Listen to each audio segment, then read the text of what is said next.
Blog Talk Radio. Good morning, welcome to the Galactic History Show. That's called being disconnected as the show starts.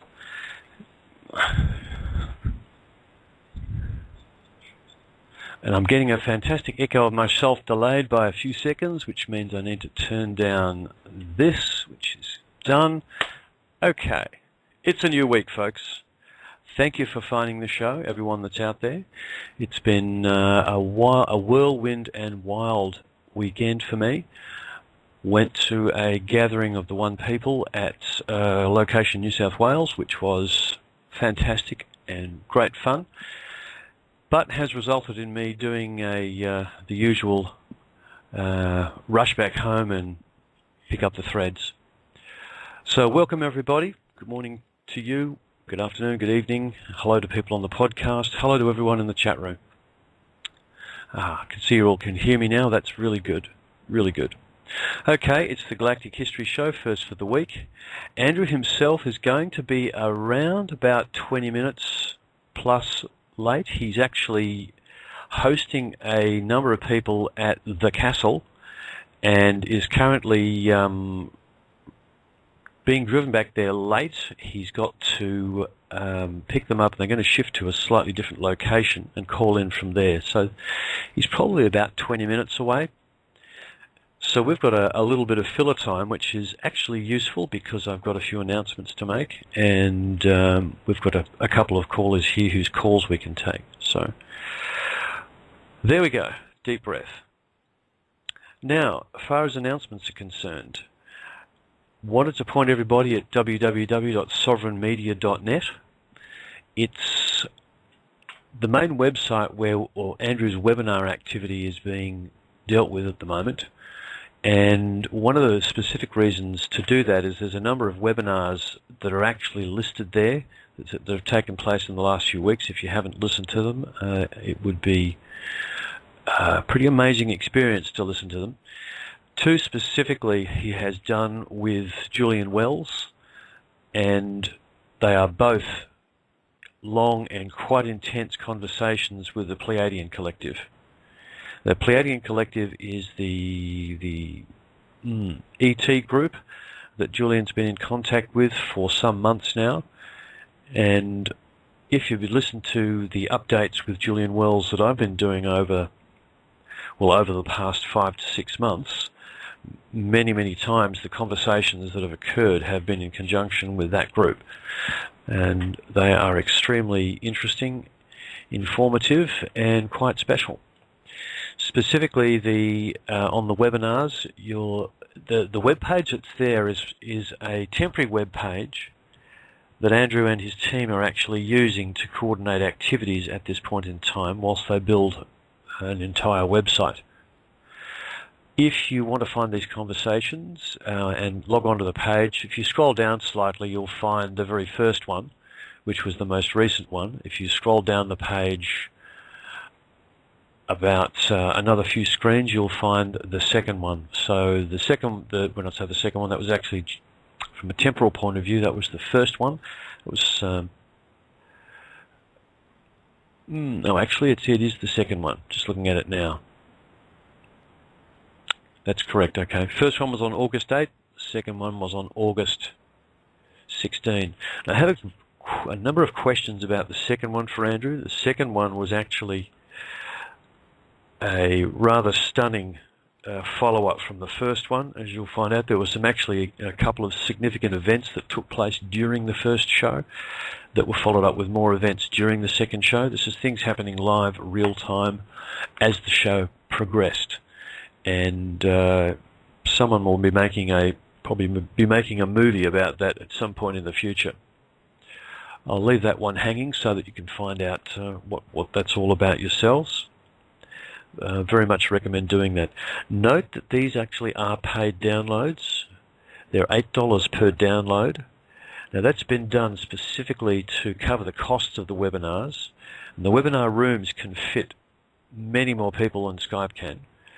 And there are extra facilities there that Skype doesn't cover, and they are there specifically to cover the costs of the webinars and to cover the costs of putting on special events.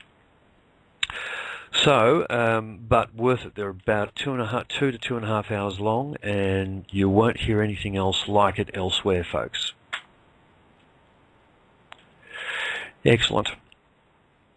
Okay, further announcement. Last week I had a quite extraordinary conversation with a lady caller named Thomas, who essentially we started a conversation, and I was just taking calls because Andrew had an actual technical problem and wasn't going to get in. Actually, no, it wasn't a technical problem, folks. He just couldn't get there. But instead we had a conversation with one of the callers which actually lasted the entire rest of the show. And I've had tremendous feedback about that conversation. And it's sort of sparked two things. One was that there's another show that I've been wanting to do, and it's, if you like, a general purpose show where I can have conversations, do interviews, have group chats, take calls, just essentially talk about what's going on. And it was going to be called The Long Conversation, and the call with Tomas really underlined how much I felt I needed to do that. And as a result, I will be starting that show next week, and I'm hoping to have Tomas on for the first episode. But I'll be trying to arrange that during the next few days. But one of my other intentions too is to do some updates with Julian Wells from time to time, possibly regularly depending on his schedule, depends on how all these things align. But essentially that show will be something that is like the Swiss Army knife, from my perspective, the Swiss Army knife of discussions, where we can literally go anything, do anything. It can be a follow-up for shows for the Galactic Historian. I can have other people on, because there's quite a wide variety of people I'd like to talk to, and we can literally jump onto any subject. The other shows that I'm involved with all have specific purposes, like the repurposing show over on my own network, One People's Oneness Radio. And if you haven't found that yet, that would be an interesting place, specifically if you're interested in the development of new communities and what the transition to the new world, the new paradigm will look like. Okay, now right at this point I'm going to jump. Someone's just saying in the chat room here they missed it. I think they're referring to the repurposing show. Yes, that was on yesterday, and I do apologise, I did put it on early for a very specific timing reason. It wasn't yesterday, it was the day before yesterday. Excuse me. And now I've forgotten what I was going to say next. That's okay. I'll talk about the repurposing show.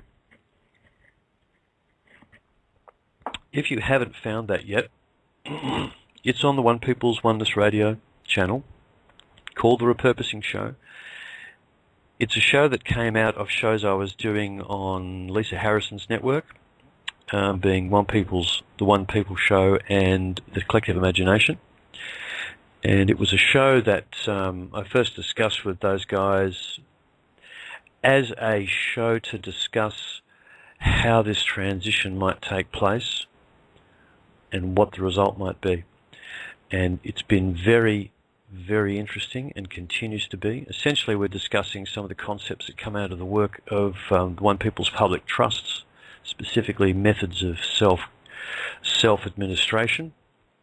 Some would call it self-governance, and all of the topics that come from that subject, which is huge.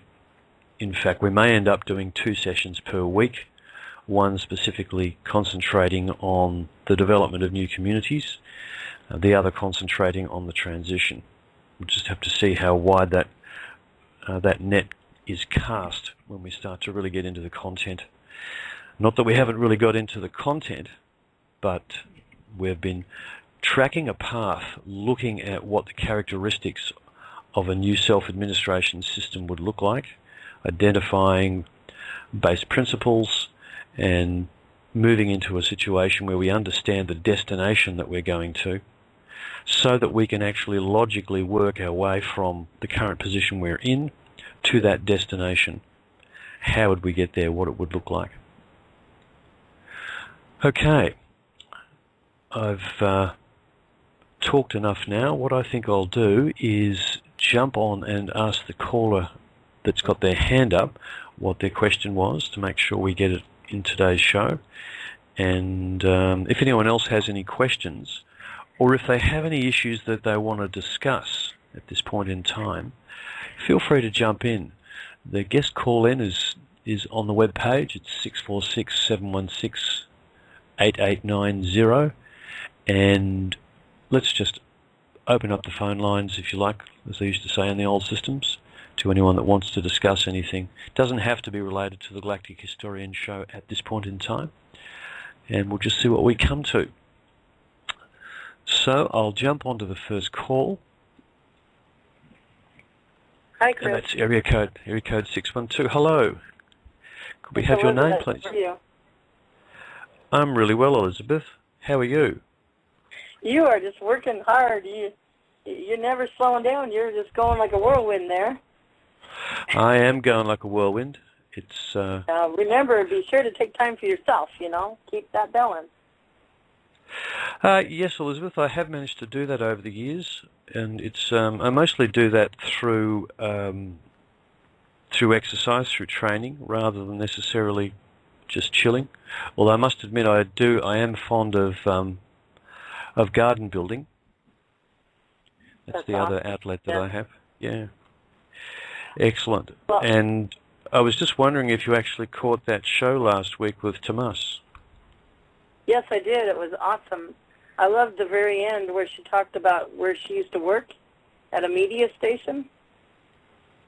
And, she just corroborated that, that really the people working inside, they have a conscience and they kind of know what's going on. They do.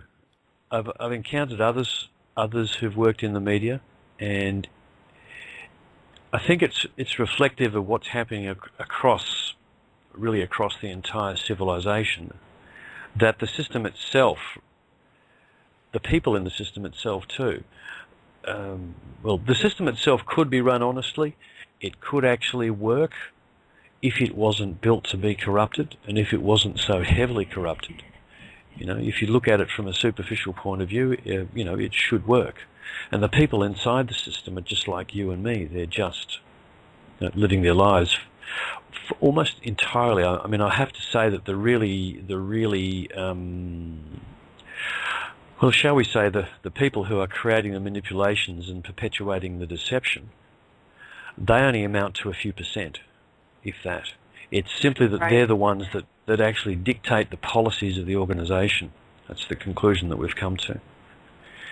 Absolutely, and I was encouraged to see that, they're not bad people, the people that work there, but we all have consciousness, so it was encouraging for me to know that, they have consciousness too.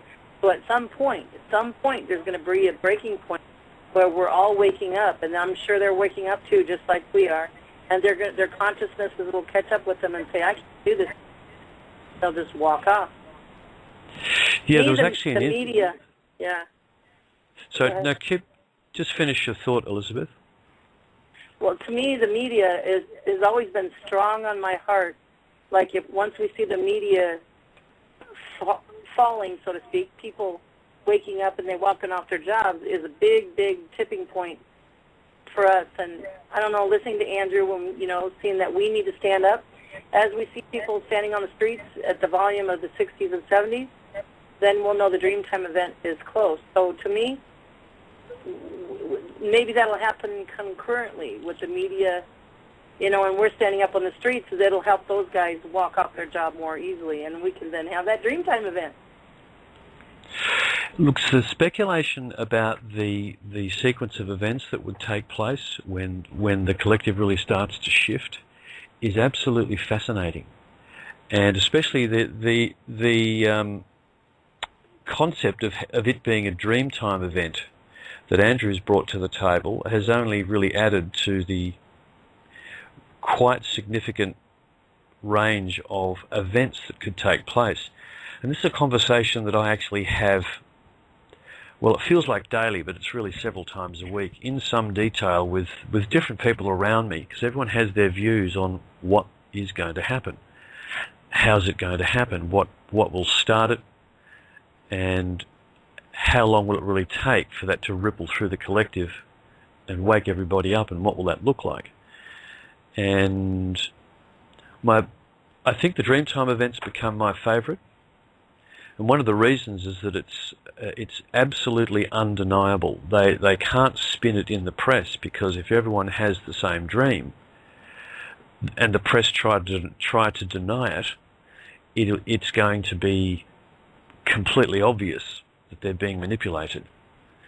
If it happens, if one thing happens in a certain part of the world, and it allows the opportunity for the press to actually, or the press to be used, the media to be used to spin that event, to frame it as a fear event, or to simply deflect interest in it, dismiss it as they usually do, then that is a much easier event for the old system to control, to try and deflect and put off.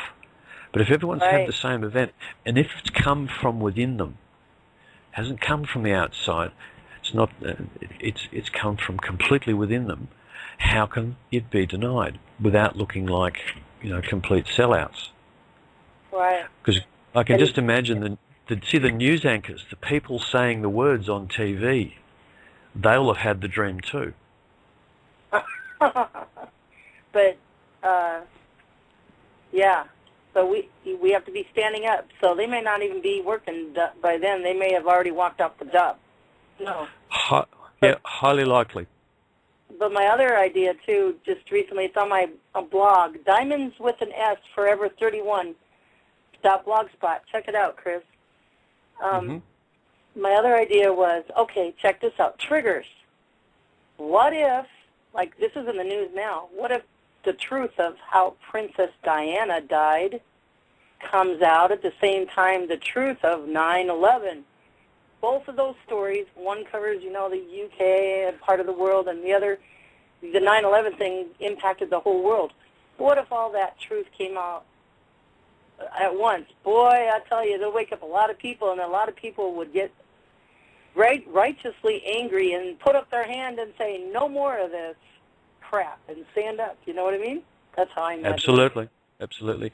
There was a film called Network from back in the 80s, I think, where a news anchor essentially has more or less a nervous breakdown over manipulations that he's been involved with, realizes that, he's being used, things aren't as they were, and he's basically, he hangs out the window of his apartment and screams, "I'm as mad as hell and I'm not going to take it anymore."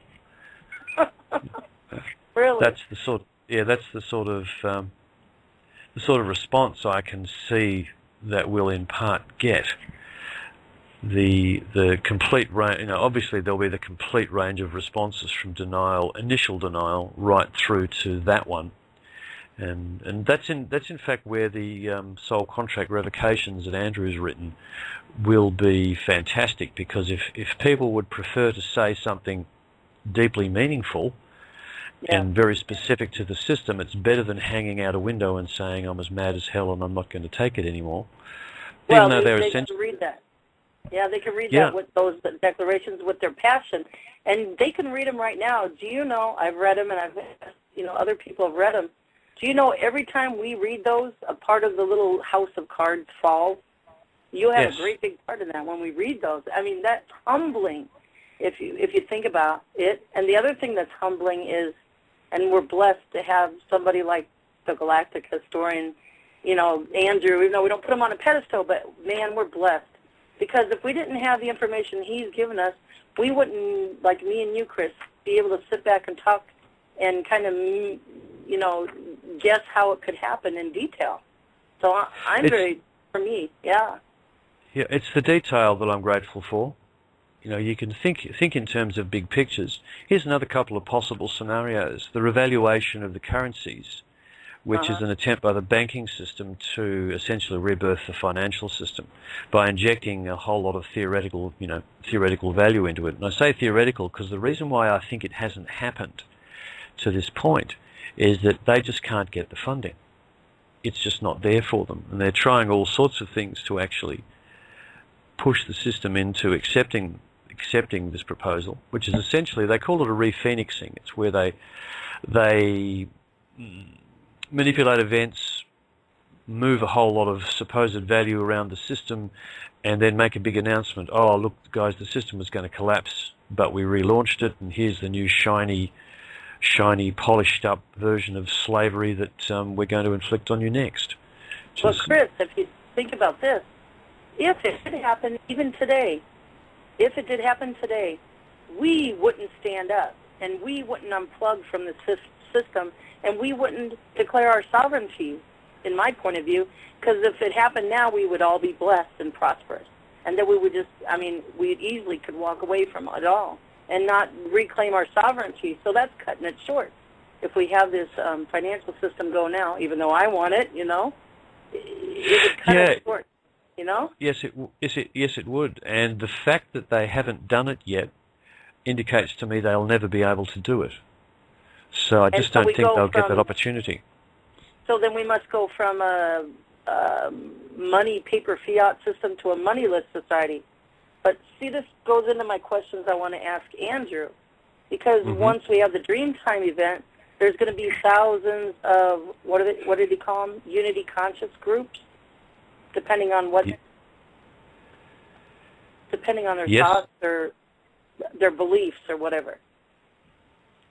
So, yes, see, that's another thing that Andrew's brought to the table, the unity conscious groups, the soul family groups, springing up everywhere. The way I understand it, though, there could be groups that believe in steal the money, and they don't understand that you are truly the value, and so that then they'll experience the money being revalued, the paper money that we. They will. I don't know. Yeah. So that's what I want to ask Andrew, is to kind of speak more specific on those groups and what they kind of would look like, different ones, I think there'll be a wide variety of experiences inside those groups and of directions inside those groups, but the absolute torrent of communication around the world between people that will result from the awakening, I think, will be the great leveler. There's going to be a tremendous amount of communication going on, and it'll begin by, the big question will be, what the hell just happened? How did we get to this place? Which is where the Galactic Historian's information will swing into view significantly for everybody, as everybody tries to evaluate how we got into this position, sort of at a personal level and at a social level. And that conversation is... Yeah. Those groups, all those groups, thousands of groups, I still don't understand. I can't get it in my mind. One will have a different reality than the other. That just boggles my mind, And then the other thing we don't know a lot about is unity consciousness. What does that really look like? What does that really feel like? Because unity consciousness will be in the realm of all of those groups at the same time, which I think you're trying to talk about, right? Yes, it will. And that's, these are things that we'll simply have to take in stride. The ability to communicate en masse will actually make it a lot easier for us to actually chew on the problem of how do we self-administer a very large number of these community groups. And there's going to be some webinars in the next month or so centered specifically around that discussion. It's in fact part of the discussion that we're having on the repurposing. And we're taking the repurposing in baby steps so that people who haven't run across the concepts before have got something to actually get traction with. Because it is very difficult to get your head around what does unity consciousness actually look and feel like. Now, I've experienced it to some degree, and in fact, one of the reasons Andrew's late into this show is that he's actually working with a group of people who've come to stay with him to have a unity consciousness experience. Cool. It's so foreign to us. I don't know that it's possible to really describe it, other than starting at the beginning, which is that it's a no-time experience. That you literally lose the social agreement and the personal attachments to there being linear time. Now, I've experienced this a little bit, and in fact, I did experience this to some extent over the weekend that just passed, where I was actually at a newly forming community up in the state of New South Wales, which is the state next to mine, and it was a 3.5-day event. There was about 25 people in attendance, and many discussions on this exact subject we're talking about now. I actually did about 5 or 6 shows from there. It was a really busy weekend for me, which made it very difficult to actually get the full experience that everyone else was having there, because I was being pulled back into the time stream by having to do things to a time. Everyone else that was there was doing things to a flow rather than to a linear time, and I could observe that going on, and I certainly experienced it in part, and it was very marked. No one was paying any attention to time. There were certain things that were agreed upon at the start that would happen, but they didn't agree on a time, yet they just happened when they were kind of ready to happen. Well, that's a good description you observed. I've been trying to do that every day. I am in no time. I'm on no time. I don't agree with time. I say that every day, and one of these days I keep experiencing it more and more. Yeah.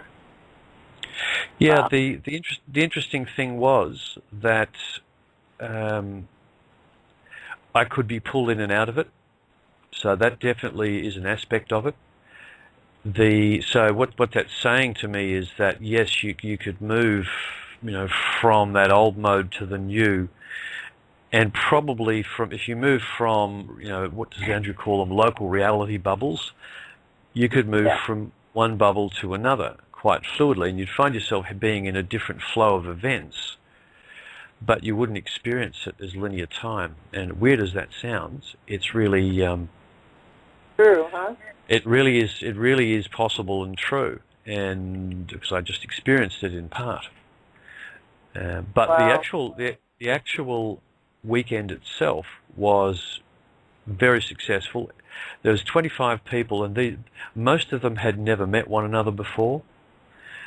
And the most striking thing about it, because this is the group of people that sort of came out of the work of the One People's Public Trust, who literally go by a name. There's no organisation, there's no leadership, there's nothing other than common intent. The term is called the One People, which is one of the reasons that my other channel is called the One People Oneness Radio, which is it's a term that's actually proved itself capable of cutting across a lot of the programming that people have about how the world works. Because as soon as you remind them that we are all one people, that really seems to resonate. It is it's a base level statement. What are we? Well, we're one people. End of story. There's a full stop at the end of that sentence. You don't really need to go any further. So there's a great deal of common intent there, and what came out of that were some incredibly useful group discussions about where we go from here, which we'll be speaking further about on the Repurposing show next week. So if you're interested in this topic, it's a great time to step into it. And an absolutely obvious meeting of intent, and I have to say it was the degree of openness that came out was like nothing I've ever seen at a meeting of people who've never met. It was quite extraordinary. There was a great deal of trust. Yeah. I experienced that. You remember when the Occupy movement started, like 2 years ago? Yes.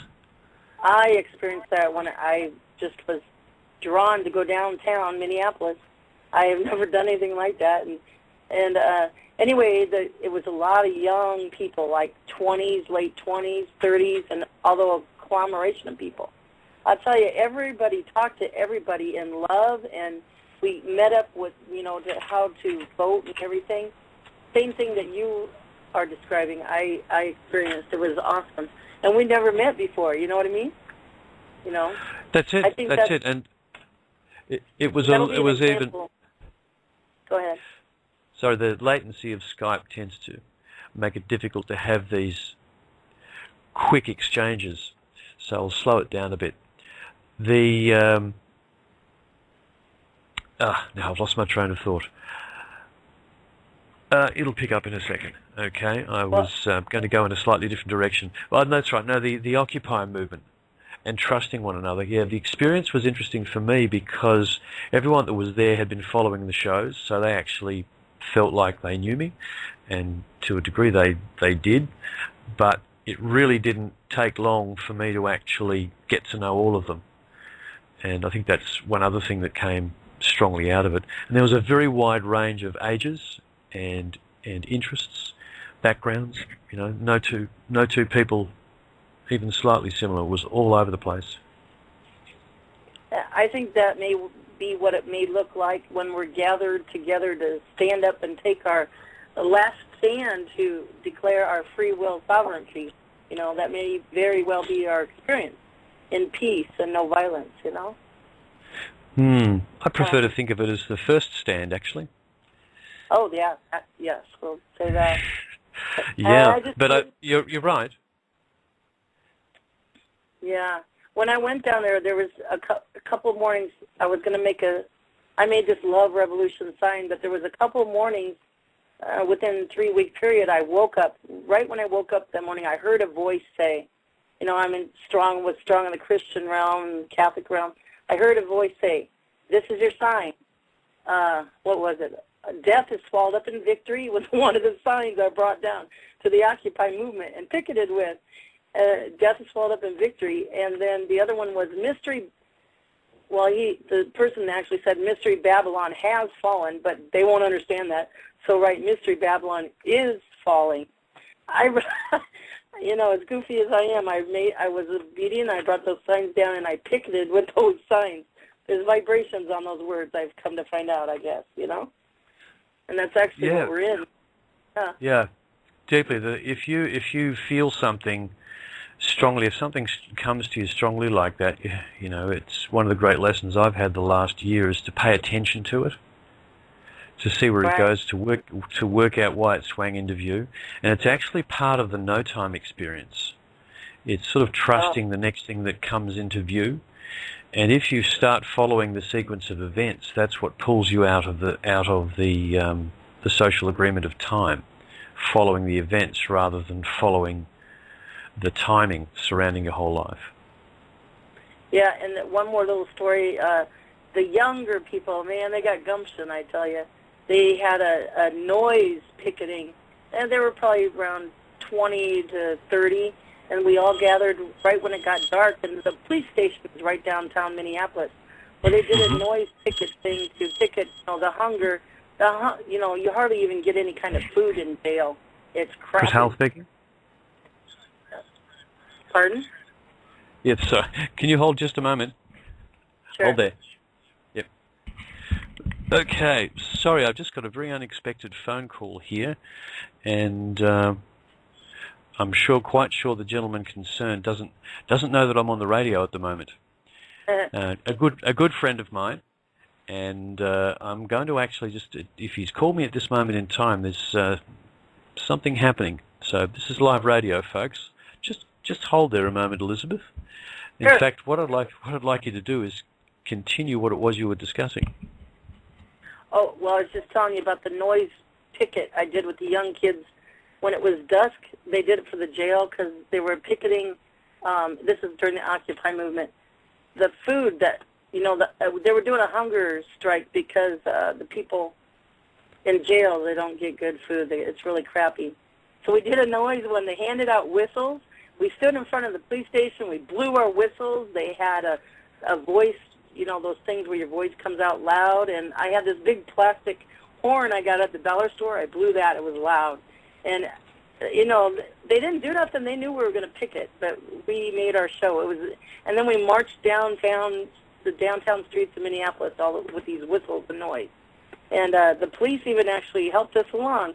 So it was a fun thing at the same time as a patriotic, you know, saying that we don't want that no more. It was just an awesome kind of experience. Well, I'd say you've actually experienced the microcosm of the macrocosm. I mean, that's the feeling that we had on the weekend. It was actually that it was fun.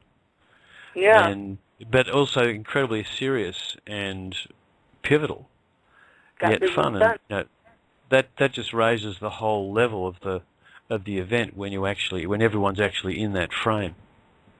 And how did How were the police handling the attitude of the people that were marching?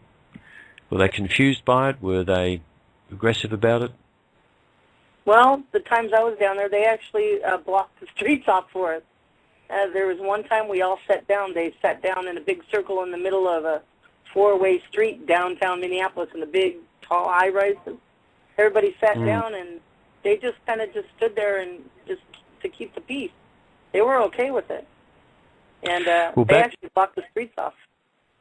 Well, back at the start of this conversation, we actually talked about people inside the system actually, you know, literally, if you like, symbolically or literally turning their backs on it. And I can see that actually happening within the police forces as much as anywhere else, because they're people too. You know, they're part of the old system. They have mortgages, they have families, they have troubles. And it's at some point when the switch is flicked, it's flicked for them as well. Absolutely. And, so I just want to bring that one more point regarding unity consciousness. Like you said at the beginning, Chris, I want to encourage everybody to go to there's been 3 phone calls with Julian, Andrew, and the Palladians. Oh, my God, you guys, that's history in the making. You cannot miss those calls. I mean, you'd be one of the first ones to join in and with our brothers and sisters. But, you know, the Palladians are already, according to Andrew and Julian, what we learned last week, are already in unity consciousness, and they have been for a long time. So I think we'll learn a lot about unity consciousness as we go on with the calls of the Palladians and Julian and Andrew. What do you think, Chris? Yeah, absolutely. And the group of people who are actually with Andrew as we speak, I'm hopeful that we'll actually be able to pull him on shortly. They are actually with him for an experience in unity consciousness, and they don't know they're going to be part of the show today because they're in the event flow. Okay, so that was the plan anyway. That's what's sort of going on in the background. And yes, the shows with Andrew and Julian and the Pleiadian group, they are actually history in the making. The sessions that Julian and I have had over the last 6 months, where he's either been communicating with them just while he and I were speaking, or in the latter stages he was organising groups of people on Skype to speak to them, are also quite groundbreaking. We had some really amazing conversations, and if you want to hear those, there's about 10 or 12 conversations that he and I have had between January or February and June this year, up on the i-uv.com website. That's i-uv.com, under our Cosmic Friends, or Friends in High Places, actually, it's called. The page is called. There's a bunch of downloadable MP3s there. That will give you a feel for who Julian is, and it really is the story of Julian, that sequence of interviews. He developed the ability to actually speak to them over a period of about a year, and having finally done that, it opened a whole series of doors, and you can actually experience that by listening to them in sequence. There's quite a bit of listening there. There's quite a few hours of listening there, but it does preface the calls that he and Andrew did in the last few weeks with the Pleiadians. Because, I mean, Elizabeth, I said before that there were events happening during the show, and you know the ones I'm talking about. It was quite amazing. Yes, absolutely. And one of the shows that Julian did that's on the IUV with you, I think you're on that one, Chris, it actually gives you big-time way how you can talk to the Pleiadians yourself in a way. There's some good clues there. They're not clues, they actually give you the little direction there.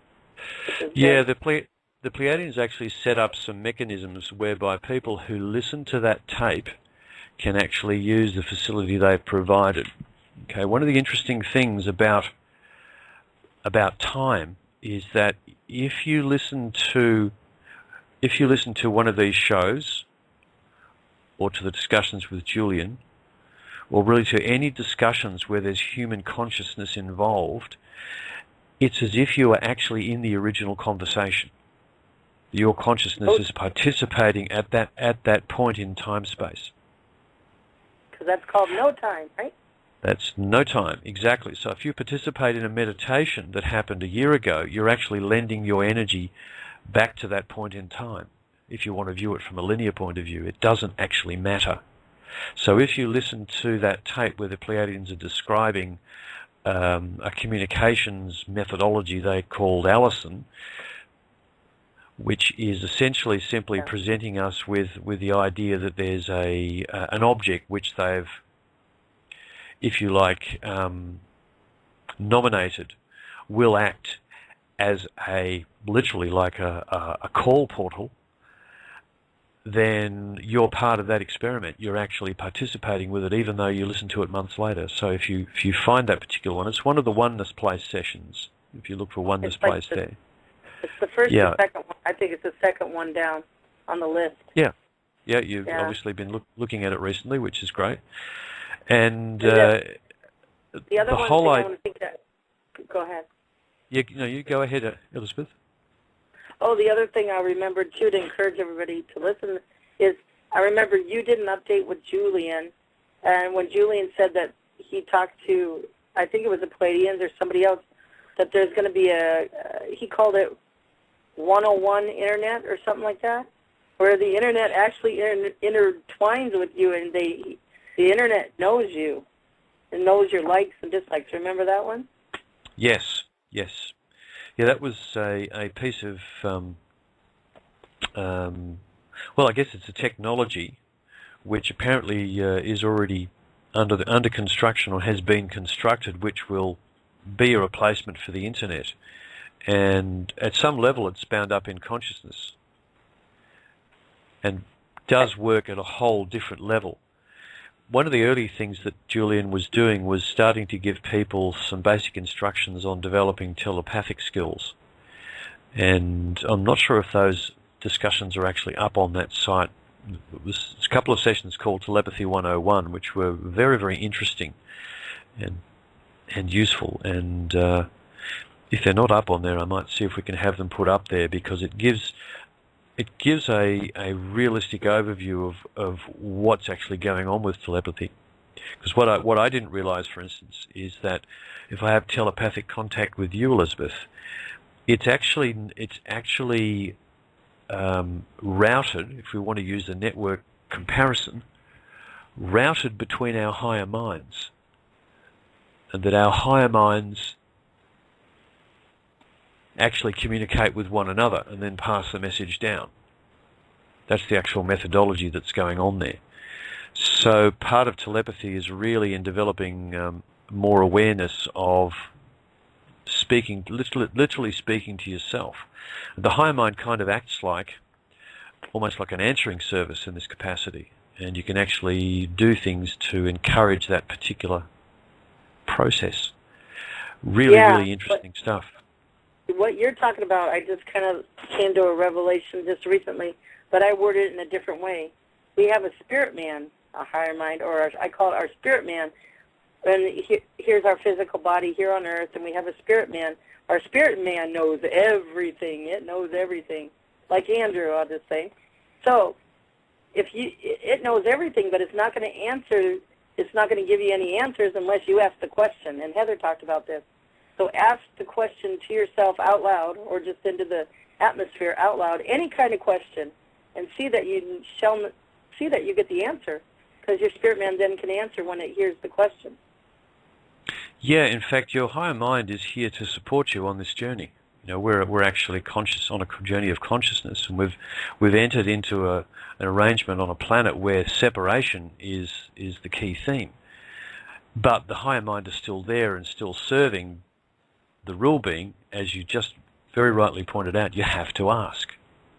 Okay, and answers come back in all sorts of forms. Some of them just by hints, and some people actually, you know, even get feelings and to an extent voices, a voice. And when someone does a reading, most of the time they're actually talking either through or to your higher self.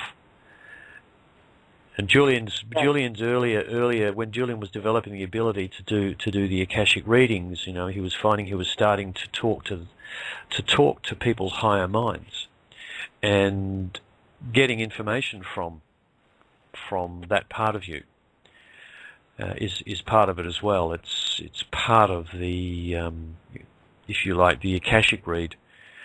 And you actually read the Akashic through the person. That's how you get information about them. So the higher mind's very much bound up in that. It's an absolutely fascinating process. And one of the things I want to do on the Long Conversation show is actually do updates with Julian on that show. I just have to see if he's willing to commit to a specific time and day. And that's one way of actually making sure that we have regular conversations, because I'd like to continue it. Right. It's been a great trip. Yeah. And that would be good for people just waking up. Those updates with Julian are really, really good for people just waking up to kind of ease into it all. Yes, it is. And if you follow Julian's journey by listening to the audios, it'll ease you through that process, you know, because you can see some of the times he's just so excited about having discovered something new. You know, it's like Christmas presents. And the whole, and you know, and in turn, that's caused him to change. Julian, as a person, has gone through enormous changes in the last 6 months. You know, his life has completely changed in many ways because of the experiences he's been having, and he's a sort of an example to all of us of the sorts of impact that these really incredible changes will have. Because although we've been talking about geopolitical events and, you know, what might happen here and what might happen there, we've got to remember it's an individual spiritual journey for us at the same time, and there's 7 billion of us, and it's going to be different for everybody. I need to tell you, Elizabeth, about a game that was played over the weekend at Lake Conjola, which, if you listen to the last repurposing show, you'll hear a reasonably detailed description of, and this was part of the unexpected nature of the weekend, and there's a specific purpose why I'm bringing this up. This, if you've ever used tarot cards and seen the way that the cards actually bring out things that absolutely nail you in your situation, right? That's what playing this game is like. But it has a specific purpose. It's to help you to manifest a wish, to help you align with an intention. And you can do it individually, or you can use it as a group. And I don't know, I know how tarot cards work, and I know the kinds of concepts that that each card works around, etc. But never actually used them or worked with them. But I can see now the relationship between tarot and this experience that we had on the weekend. The game was played between a shifting group of people. There were different configurations of people in this one game, and a game is really exploring a particular wish at a particular time and leading you through a series of experiences, putting up, if you like, responses to that intention so that you can actually align with it fully. And the objective at the end of the game is to come up with, if you like, several action statements. So each person involved in the game that sets the intention ends up, through their experiences, forming actions that they are going to take to help that wish to ensure that the wish manifests. Wow. So I didn't join the game till right at the end, the very last evening, because I was running around doing shows. So as I say, my experience was quite different to the others because I was kind of dropping in and out of what was going on with the group. So I came in on the very last session. They specifically, twisted my arm and made sure I was there so that I had the experience. And I'm glad I did because it was really meaningful. Because the very first card that I pulled up, which was really supposed to speak to you personally in some way. Now I've got to get the reading. The wording on the card was, you walk the path of your inspirations. Okay, wow. which spoke to what was happening to me over the weekend, because I was doing stuff that I feel called to do, yet it was still contributing to the weekend in its own way. And that, I sort of read the card and went, okay, this could be a little spooky, this experience, and it was. There was a number of other things that came up that were unmistakably directed at me. And how does that work? That you pick up a card at random out of a deck and get messages like that was quite extraordinary. And my point was this: one of the cards I picked up seemed out of place. It really did seem out of place, and it said, the journey to peace is not a political one, it's a spiritual one.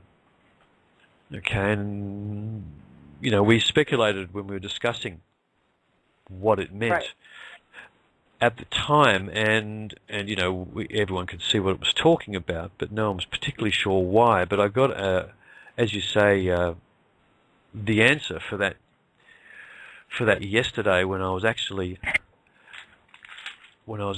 thinking about a conversation that I've got to have with some other people next week, where we'll be talking about that and talking about this shift.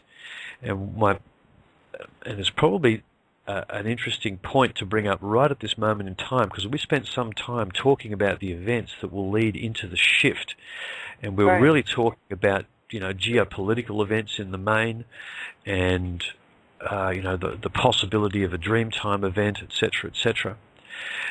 And what really came to me at that moment was that at some point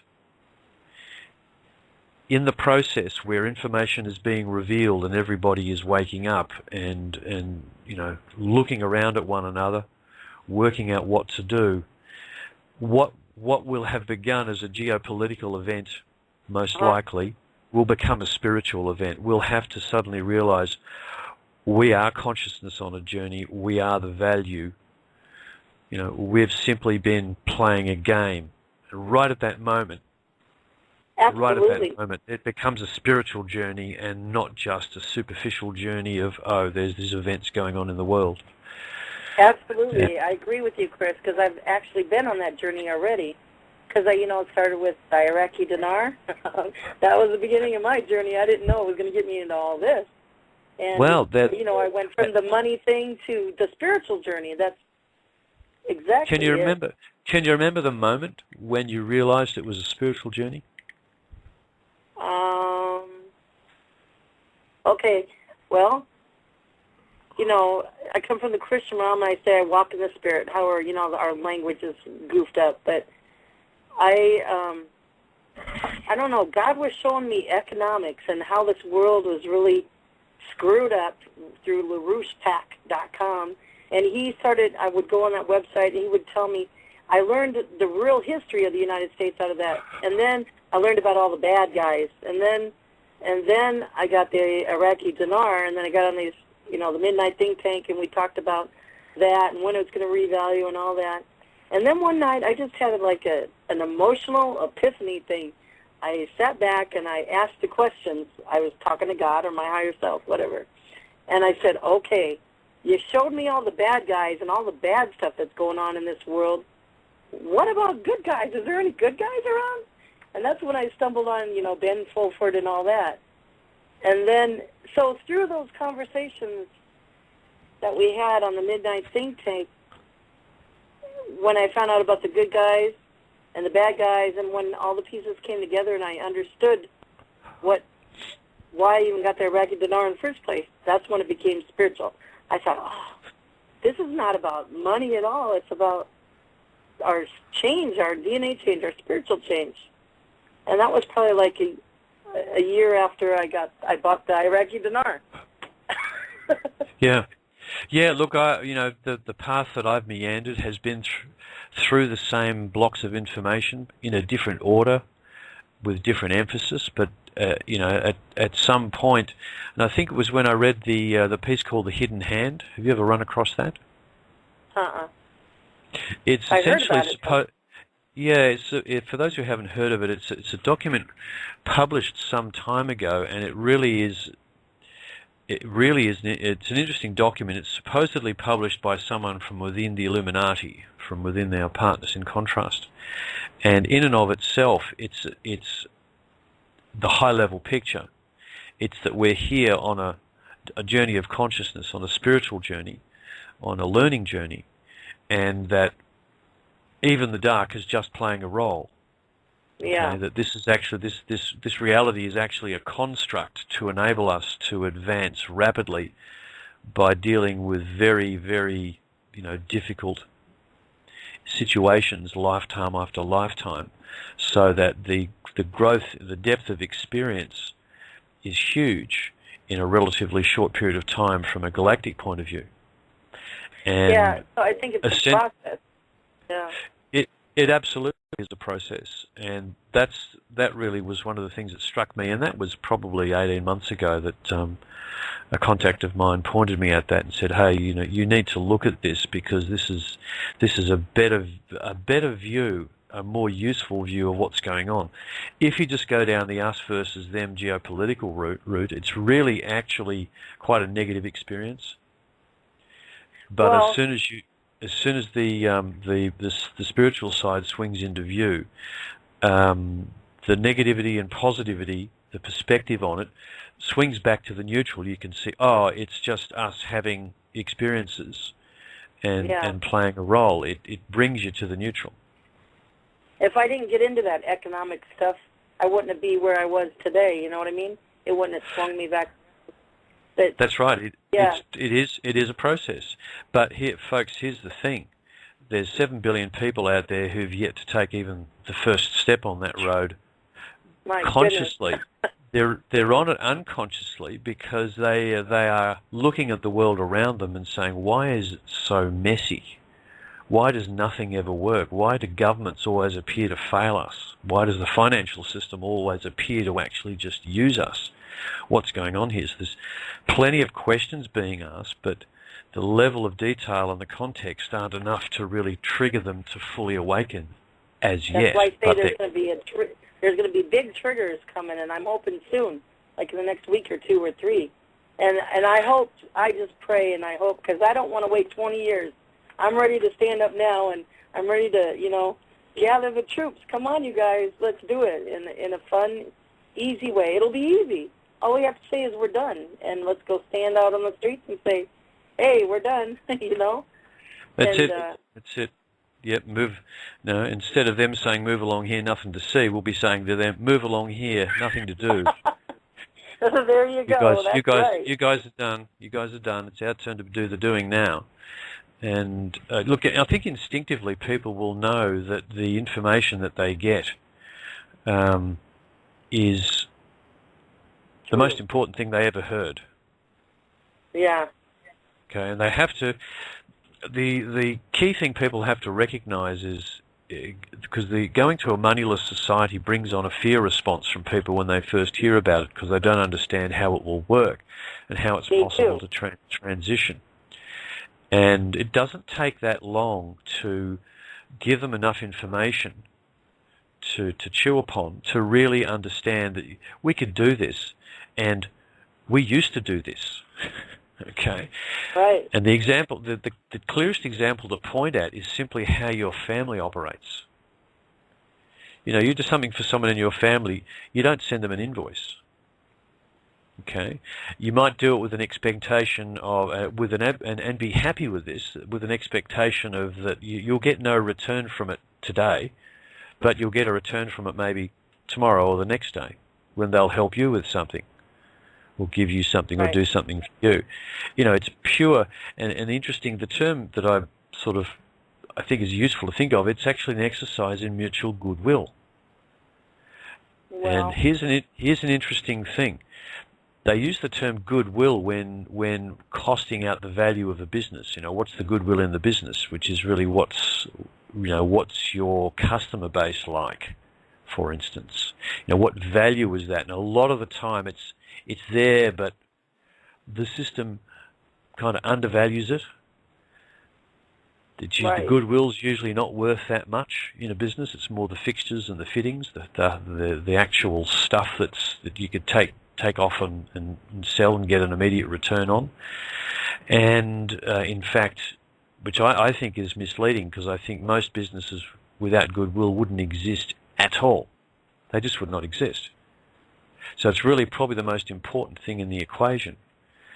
And when you said a moment ago, you talked about the revaluation, I realised that what is going to take place will be a revaluation, but not of the dinar. It will be of the way the people think of themselves. That's what's going to be revalued.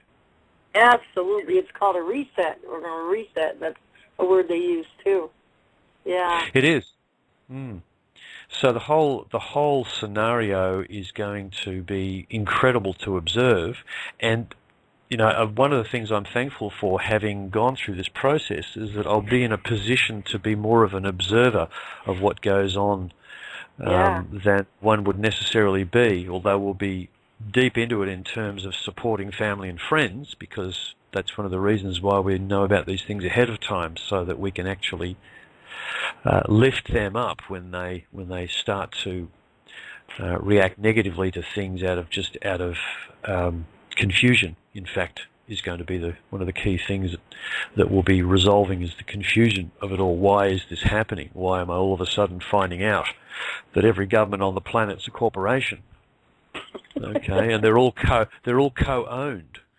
Well, I don't know. The way I imagine it, once this happens, the dream time and stuff, we're not even going to talk about economics or government or money, fiat, paper money anymore, because we're going to have better stuff on the other side that are going to very much intrigue us and make us happy and joyous and blissful. And I don't know, I'm a big dreamer, but yeah.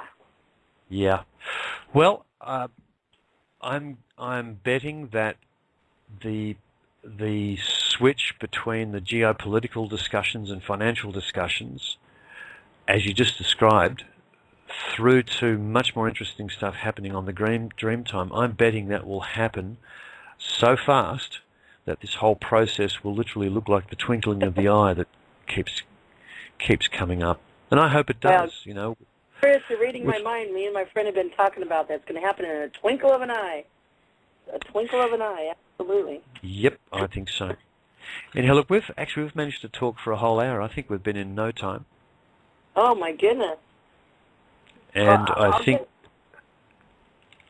just get off here. I just wanted to ask if you could ask Andrew to describe more of what do they call it, the thousands of conscious groups that will be with different realities? Yeah, the local reality bubbles. Yeah. Your question was how different will they be, and will that be a problem?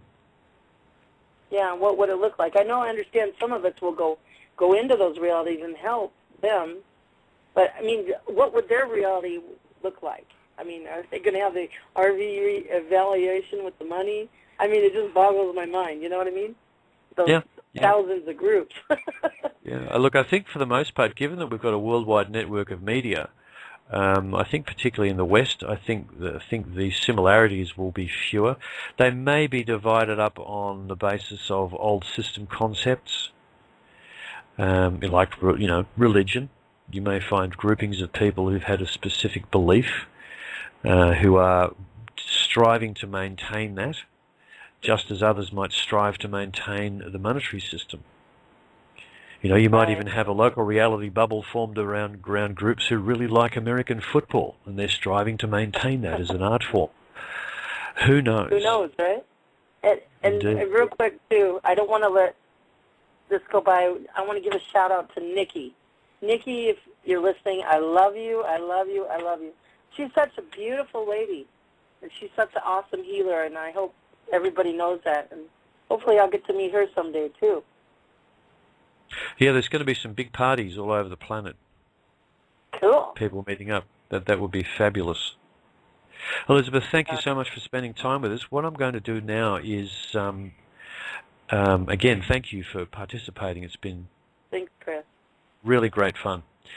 I'm going to play some music, and I'm going to pull in Andrew if I possibly can. I'm surprised he hasn't contacted so far. So I may play a slightly longer bit of music than before, but that's a good sign, folks, because that means I'm probably making arrangements. Elizabeth, thank you for your time. I'll pop you back on hold, and we'll play some more music. See what we've got here. Yes, we've got my favourite piano piece here, so I'll play that for you. And in fact, I may even play it twice, depending on whether I get through successfully. But either way, we'll see you again in either about... Hi everybody, we're back again. Looks like Andrew and the group are still incommunicado. They were going to a specific location to do the session, and the difficulty they were having is just plain running late. So we'll see if they pop up again in the next hour. That would be great if they do. The next show actually will be with Nikki Thetzi. Nikki came up in discussion with Elizabeth just before the break. This is a Galactic History show, by the way, in case you're coming in late. And we're having an ad hoc session because Andrew has had some plans go off into a slightly different time stream to the one we're on, which is an interesting thought. And we've just been discussing a whole range of things with Elizabeth, who's a regular caller, which was great. Thank you, Elizabeth. And at this stage, I was just going to say that we'll be on with Nikki Thetzi on Thursday, continuing the discussion about the human user manual that you didn't get at birth, which has been a very wide-ranging discussion about all sorts of things, centering on human sexuality and sensuality at this point in time. And at all times, a fascinating conversation and highlighting just how much of our own personal bodily technology has been literally hidden from us, removed from view, sometimes in quite negative ways, and the degree to which that has separated us. Now, just before we start the second half of the show, we're going to follow the same format. I've got a couple of callers here with their hands up, so we'll just find out what's on their mind. I wanted to talk about a little radio show that I'm doing. It's with a couple of other Australians and an American host, and it's actually on AM radio in South Carolina, 10 o'clock on a Saturday morning. And the gentleman that called me before and kind of semi-interrupted us is actually my friend Brad Smits, whose contact Danny Brown at the American end asked Brad to help him put this show back on the air. Danny attempted to run this show several years ago. It didn't fly because people weren't ready to hear it. And Brad conscripted myself, and he didn't have to conscript. All he had to do was ask myself and Scott Bartle to come on and literally just talk about specifically what's wrong. What Danny was concerned about was explanations of what's wrong with America. But when we discussed the show with Danny, we said, really, the situation in America just represents a template that's currently being used worldwide throughout the whole system to put very large populations under stress and in greater degrees of control. And we wanted to actually describe the situation for everybody, just using the US as an example, which he thought was fine, and we proceeded to do that. And we've been running for about 6 or 7 weeks, still on the air, so we don't seem to be denting anybody too much at this point in time. But we've arrived at a methodology of describing the system which I think is very interesting, and you might find it useful when you discuss with people who aren't fully aware of what's going on, when you discuss with them what the system really is. And it goes like this. The entire system on the planet is, behind the scenes, effectively one corporation. Call it one organization. It's entirely co-owned, either at board level or through shareholder level, or some. I'd have to say that the co-ownership is the key. On removing the shackles, releasing the shackles, the blog that Dee runs, if you're familiar with Dee, who works with Heather, she's put up some really good articles about who runs the world, written by folks who've been investigating this stuff for a long time, showing the degree and methodology of co-ownership of corporations and how it actually looks when you start drawing it up as a diagram. There are hundreds of thousands of corporations on this planet. All the key corporations are actually co-owned. Okay, and if you could drill down further, and that's where it starts to get more difficult, if you could drill down further, you'd probably find it comes back to the groups of people we all know about, the 13 families, etc. But when you throw into the mix the fact that government's corporations, the law courts are corporations, every so-called government department you work for, just think of it as a department store. It's still part of the corporation. Everything in the landscape that you see, everything that's visible to you, is part of this entity. There is nothing that isn't touched by it. The influence extends down through it in various fashions, always in secret, always, perhaps through a secret society here, or something that looks like a social support group there. Sometimes it's just plain old bribery and corruption and blackmail to make up the rest of it. Either way, it's become an all-pervasive control mechanism, and it actually explains why the world looks like such a mess. When you understand the United Nations isn't made up of sovereign governments, it's made up of members who are corporations, like the country that I live in. Okay? We're a member of the United Nations. It's an association of corporations. It's not sovereign governments. The sovereign government aspect is an illusion. It's part of the deception. So the entire system is hooked up, essentially via the banking system. That's sort of the hub of control. And when you actually extend that picture out in your mind and merge it with the system of nations, you might call it, you can see how the entire system is controllable from several central points. You've got the banking system, you've got the United Nations, and other organizations like the World Bank, the IMF, and specific parts of the banking system like the Bank of International Settlements and the Federal Reserve. These are all control points in the system. For instance, we discovered that every major bank in Australia is not only heavily co-owned through other banks that actually are hooked back up to the Federal Reserve, but that they're all individually in hock to the hilt through the UCC system to the Federal Reserve anyway. The people who have shareholdings in banks are living in fiction land. Their shares aren't worth anything to them unless they sell them right now. If anything ever happens to those banks, the Federal Reserve will be clearly the only one that gets any benefit from whatever's left of a bank that might fall over. So the entire system is a corporation, and it works by division.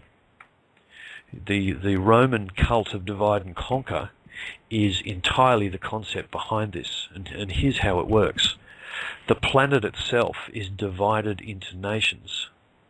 When I say nation, think corporation. Okay, the corporation of that nation has departments.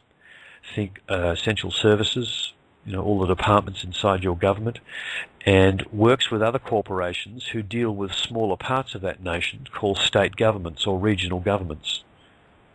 And if you drill down further, you're looking at some forms of local government who are, again, parts of the corporation, linked by co-ownership.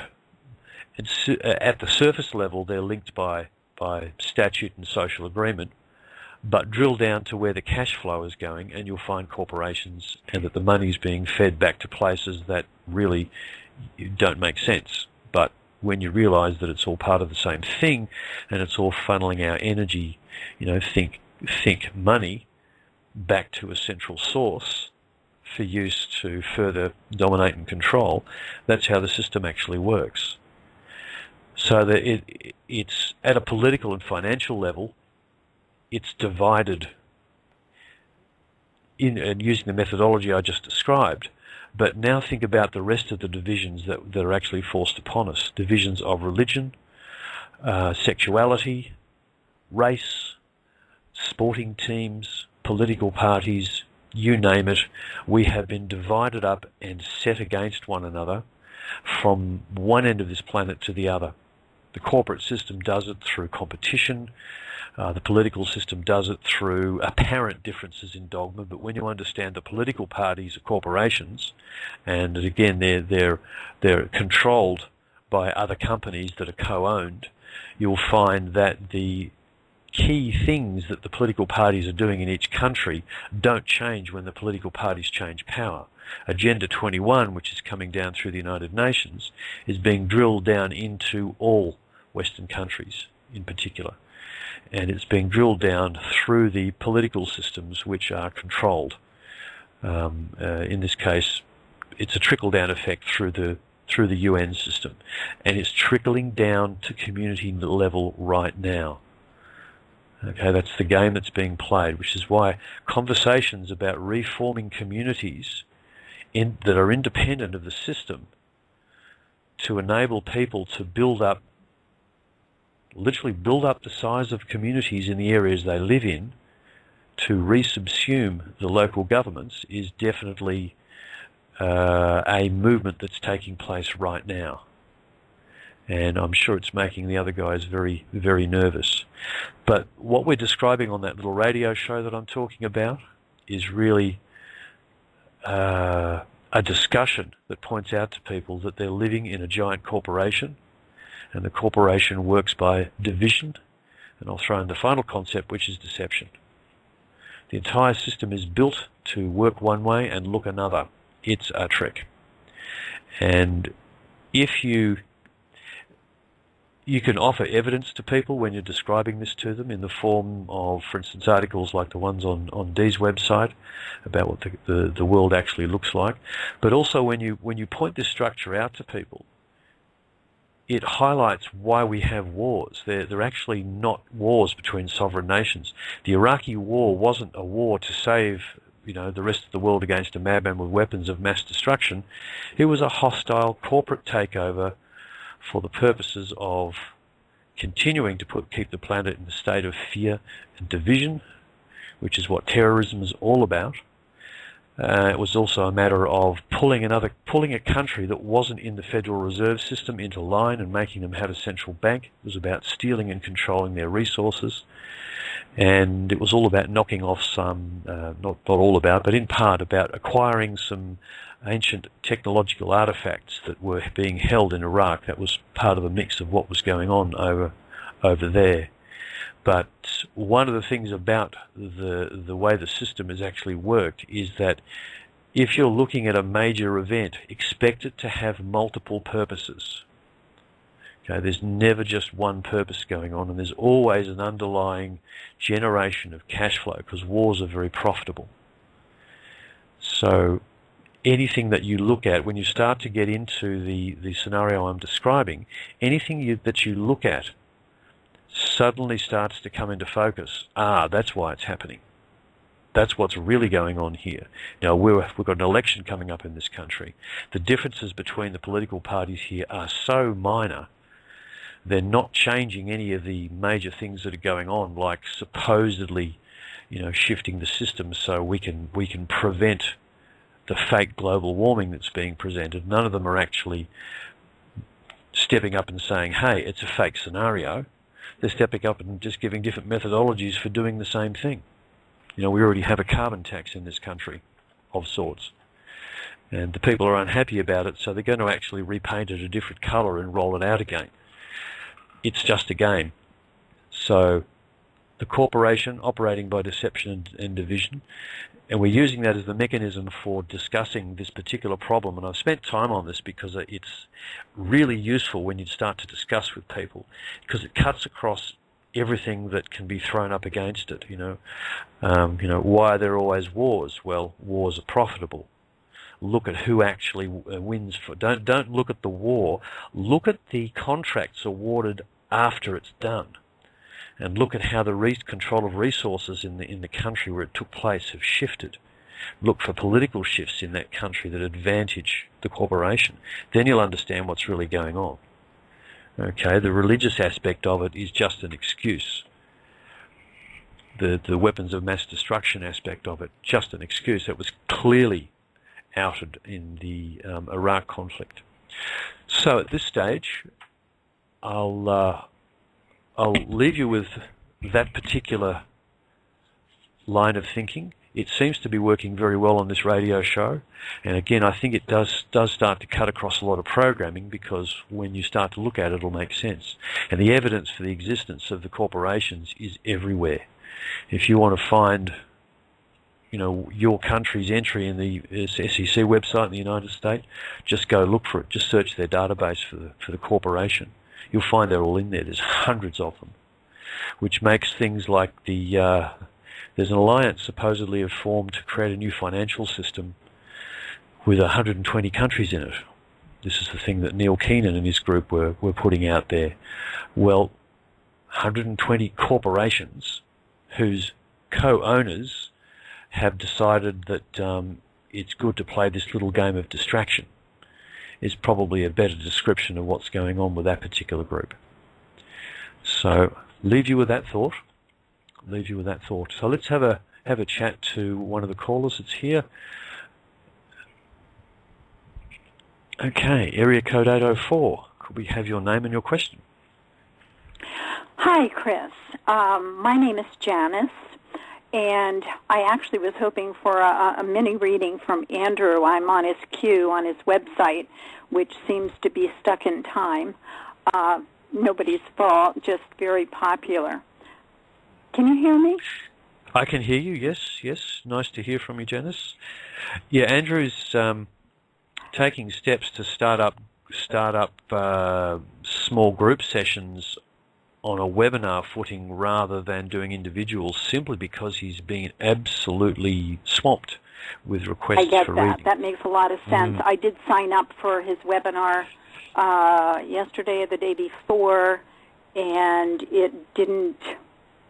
It was going to have a guest speaker, and they were going to talk about soul families and soul groups, which I thought might give me some of the answers to the questions I was looking for. But the lady had a virus and was unable to make it, so they're going to do that in the future. So I am connected in with that, but I feel stuck. I've done all of his contract revocations, and I'm just trying. I feel like I'm going to explode, and I was kind of hoping that he might give me a little insight on where to go next. I'm also eager to connect. I've connected with Nikki, but let's just say I thought I would try this today, and I'm having a lot of computer issues getting through to her with her forms. I have an electromagnetic field problem that constantly is making everything go down. So that might be, of course, interference, and I'm trying to do clearings so that if that's the case, it won't happen, but I'm not successful. So I thought if I tried remotely to do it this way, I might be successful, but there's a reason, I guess. If you don't mind, I would like to hold on in case Andrew should appear and should be available. I am patient and wouldn't have a problem with that. I also want to say that I have been following the One People since December. I have followed everything. I read every single day for the last 3 years. It's basically been what gets me up in the morning, is hoping to have some kind of a breakthrough. And I know I have a purpose, and this is why I want to talk to somebody that helps me to know where to go next.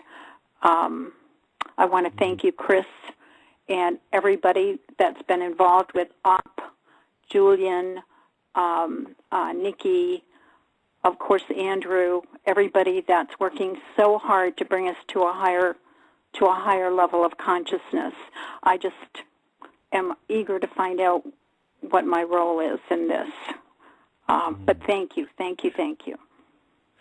Oh, on behalf of the people who are working on this and putting the stuff out there, thank you for supporting it. I mean, how can you actually quantify in any sort of mathematical terms the degree of change that individuals are going through and sum that up to the degree of change that the whole collective is going through? It is just beyond calculation, beyond imagination. It's huge.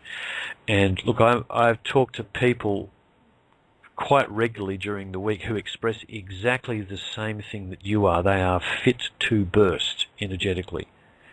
Don't know what to do with themselves. Is that what you're getting? Yes, exactly. And I'm excited about it. It's like the only positive thing that I seem to be taking in at the moment. It's a lonely journey, and I try not to focus on that part of it. In some ways, it's a very detached journey, but I'm driven. It's like I know that there's a reason since I was a child that I have been looking at the bigger picture, and people don't seem to understand that, so I don't try. I dangle the carrot, but I don't try to force anybody's hand because I certainly know that's not my journey. But and they have their own journey. But I feel that way, Chris. I feel like I'm on the fulcrum. I'm going to tip over. I just want to make sure I go in the right direction and that I'm of service in doing that. It will bring together, it seems like, a lifetime of pining. Questions. Yes. A lifetime of questions. Yeah, there were a couple of folk there on the weekend who were almost verbatim saying what you were saying. The energetics are just getting completely overwhelming for them. And one lady in particular was really struggling with grounding herself, and we were able to work through various parts of that because I've had enough exposure to the guys on the Walking in Energy show, which I'm not sure if you follow that one as well, but their grounding techniques and their views on energy, some of those bits and pieces, we're able to help her almost on the spot for kind of calming her body down and just smoothing it out so that she wasn't so dominated by energetic feelings all the time. But even so, it's an ongoing thing because the energies are piling up higher and higher, minute by minute almost, especially for the people who are sensitive to them. And, that includes people like Lisa Harrison herself. She's very sensitive to the energetics, and at the moment she's going through the same kind of thing as well. It's like, it's building up to a crescendo, all pointing at events in and around September the 1st, because we're going through another alignment similar to last month, another astrological alignment. And again, one of those portals, one of those dates where the potential for events increases dramatically. And if the energetic build-up I'm having indicated from people around me is anything to go by, yeah, big things coming, very big things. Well, I'm always optimistic. I'm learned, the date thing is we're in no time, so I'm trying very much not to focus on any dates. And the energy I seem able to deal with, it's the manifestations that seem to be lacking. And so I know things are happening, but it's like, where do I hang my hat? Where do I go from here? I'm doing and being.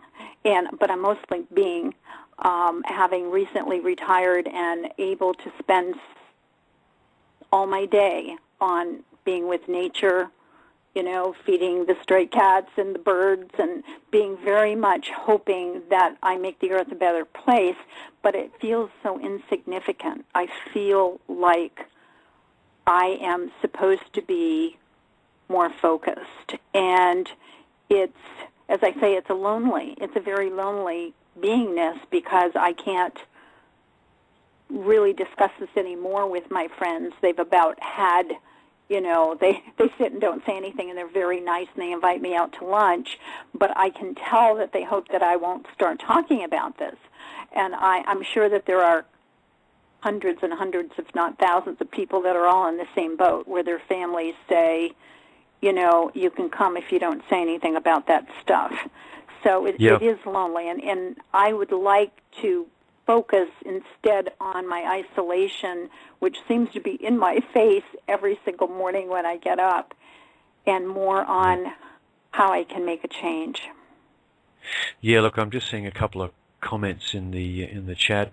Yes, everyone has that to one degree or another. I have 3 brothers. There's a spectrum of response there, from don't talk to me about that through to one of them who's switched on and knows exactly what's going on. And for the members of my family, because it's not just that particular brother, it's others who find this information uncomfortable, we have an agreement that I won't discuss it while they're around, but they know where to find me. And that's literally, that's the agreement. And I've said this to them. At some point, this is all going to come forward, and at that point in time, I'll help you as much as I can. And really, I have a feeling that these situations will resolve themselves as these events start to kick off. You will find your friends will seek you out at great speed as soon as this starts stuff. The first time something appears on what they consider to be the purveyor of truth, which is the TV set, exactly, they'll be reaching for your phone number. You're going to have far more attention than you probably would want at that point. Exactly. I have a great deal of faith in that, and I realize that there are so many other people that feel the same way I do. I just need for myself. It seems like I'm listening to Blog Talk Radio constantly. I'm reading, and I feel like I want to be more proactive, or at least I want to know what it is I have to either undo or release or whatever to move forward. I thank you, Chris. I won't hold the line up any longer, but I appreciate everything that all of you are doing. Just please, please, please continue to do it. I know you will. Absolute guarantee on that one. A couple of suggestions. Okay. What area of the States do you live in? I live in Virginia, Richmond, Virginia. Okay. What I'd go is to there's a lot of one-people meetings organised through meetup.com. Yes. Mm-hmm. Meetups.com. See if there's anything within that's physically close enough that you can go to one of the meetings. Okay. I can sure do that. That will make a huge difference, because what will happen is that you'll start to have a group of contacts that will instantly form as soon as you make contact with people like yourself who are reaching out because their immediate family and friends are not on the same page. You will find an instant network begin to form as soon as you start to do that. So meetup.com is a great place to start. For instance, here in Australia, there's groups who use meetup.com pretty much in every state. Yes, we have them. In fact, I know that there's one in the Richmond area. Well, I would reach out to those people, because you will find that you'll be able to interact with people who are on the same page pretty much instantly. And there's a great sense of relief. At the One People meetings down here in Melbourne, which happen once a month, the there's always people turning up who've never been to one before, and the reaction is always the same. Oh my God, this is so great. I can actually relax and really talk about what I want to talk about, and it's a huge relief for them. So rather than necessarily just continuing to listening, add that to the mix as well. Sure. So that you actually get some real human contact going, real human interaction going every day on this stuff. And I think that will probably resolve itself into actions, things that you're doing, because you'll probably get caught up in things that other people are already thinking of doing and organising, and it'll just flow. You just need to put that little bit of energy out there, and I think you'll be very surprised about how quickly that can fall into place. And the other is to do the same thing with Skype. Do you use Skype? I do. Mm-hmm. You do? Are you involved in any of the chat rooms? Do you know, I don't know how. I know this sounds crazy, but I literally don't know how to connect with the Skype rooms. Okay. They're simply conversations. If you have a conversation with somebody, it appears on your recent list. On my recent list. Okay. Then, don't I have to invite or something first?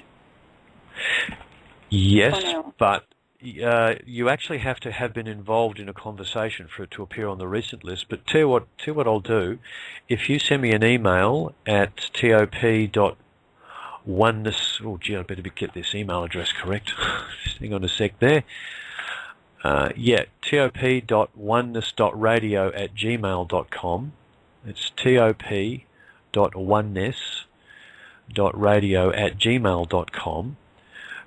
Send me your Skype contact, okay, and I'll put you into a couple of rooms that you and these are just Skype discussions. It's as if you had a giant phone call with 50 other people, and what was left on your recent list is a contact you can click on, and you can continue to use the chat function.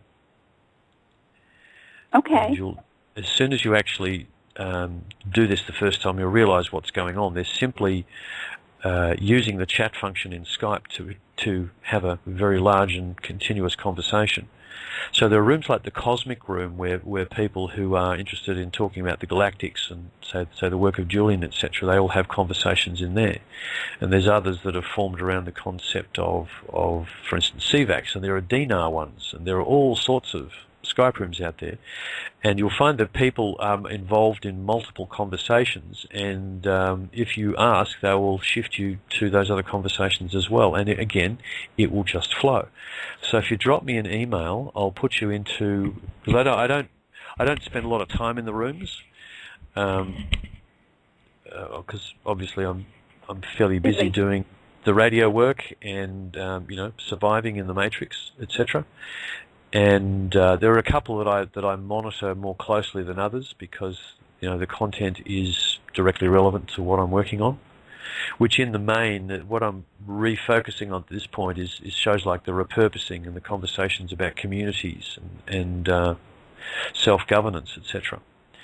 Right. So you have to be there. There are some amazing conversations going on out there, though. Spiritual conversations, geopolitical. They're all out there. And if you ask on the Skype rooms about anyone who's in any rooms, on this subject and this subject, you'll probably find yourself in 3 or 4 rooms immediately, and following some amazing conversations with people who are exactly like you. And what tends to happen is that you'll have a conversation with somebody and in the room, and then go off and develop a direct conversation with that person. And this is right. Skype is the most amazing network tool ever devised. And it's once you step into that, it will you'll find things will shift.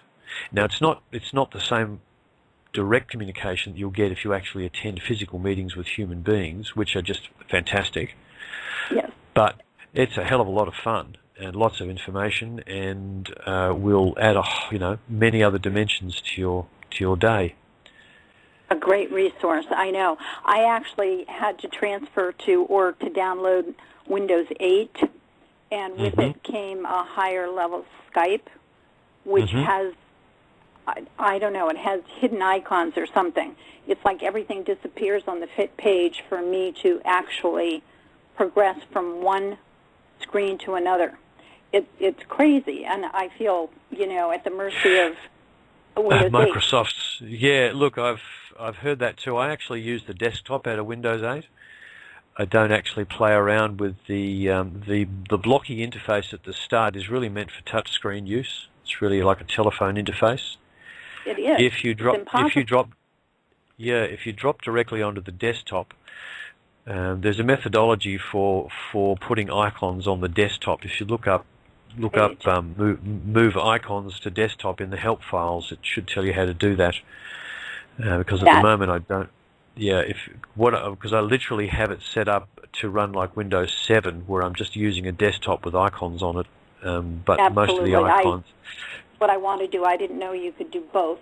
But the other is like it virtually took my computer from me. I feel trapped by my computer, and I say, is this something telling me I'm not supposed to go further on this? But thank you so much, Chris. I will do that. I will do the move to the desktop. I will do it through Skype. I love Skype. It's a huge resource. And until I did the Windows 8 thing, which kind of jammed me up some. But thank you. I really, really appreciate this. This is wonderful. And I want to thank all the listeners that are patient with me and trying to sort this out. Thank you so much. You are most welcome, and I thank you for your call.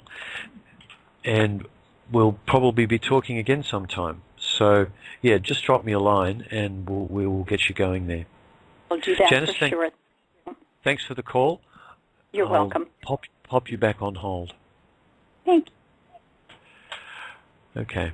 Cut her off just at the end there. I'll just see if I'm getting any messages through from Andrew.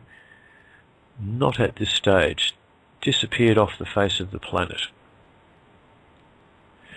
No doubt we will catch up with Andrew later in the week. He's added another layer of activity by having physical guests at the castle to actually interact with, and I think he's learning the degree to which that adds complications to all the other things that he's currently doing as well. More lessons to be learned. Okay, so we have about 20 minutes left in the show. Had some really interesting little conversations going on here. We've got we have one more caller who just put their hand down. Okay. Got lots of callers here, but no one has their hand up at this stage. The phone number, if you wanted to dial in and discuss anything, is 646-716-8890. And if you have any questions that I can help with, because I can't do readings for you at this point, then pop your hand up. Just press 1 on the keypad in Skype, and that'll pop your hand up. Otherwise, getting some interesting conversations here about Windows 8 going on. Yeah. In5D open lines, yeah. This is a 2-hour show. It is scheduled for longer so that we don't get cut off right at the end. So there is a chance Andrew will come in and do some stuff at some point before we actually close out. So we'll see how that goes. Hopefully I'll have some communication with him shortly. Now, we've been going through the user manual for the human body the last few weeks. It's had some pretty incredible information coming out. I've got a whole bunch of questions to be asking Andrew about that. But at this stage, I think I will add something to our discussions from earlier with where we were talking about the local communities, in particular the aspect of them being their own little realities, and how that might actually play out. And this is a discussion that I have almost an infinite number of variations of when I start to talk to people about it, because everyone has their own particular view on how that might look, how that might roll out. But there's one aspect of it that seems to be missing out of the general conversation, which we'll be trying to inject into it over the next few weeks, because on the repurposing show we've actually kind of reached that point.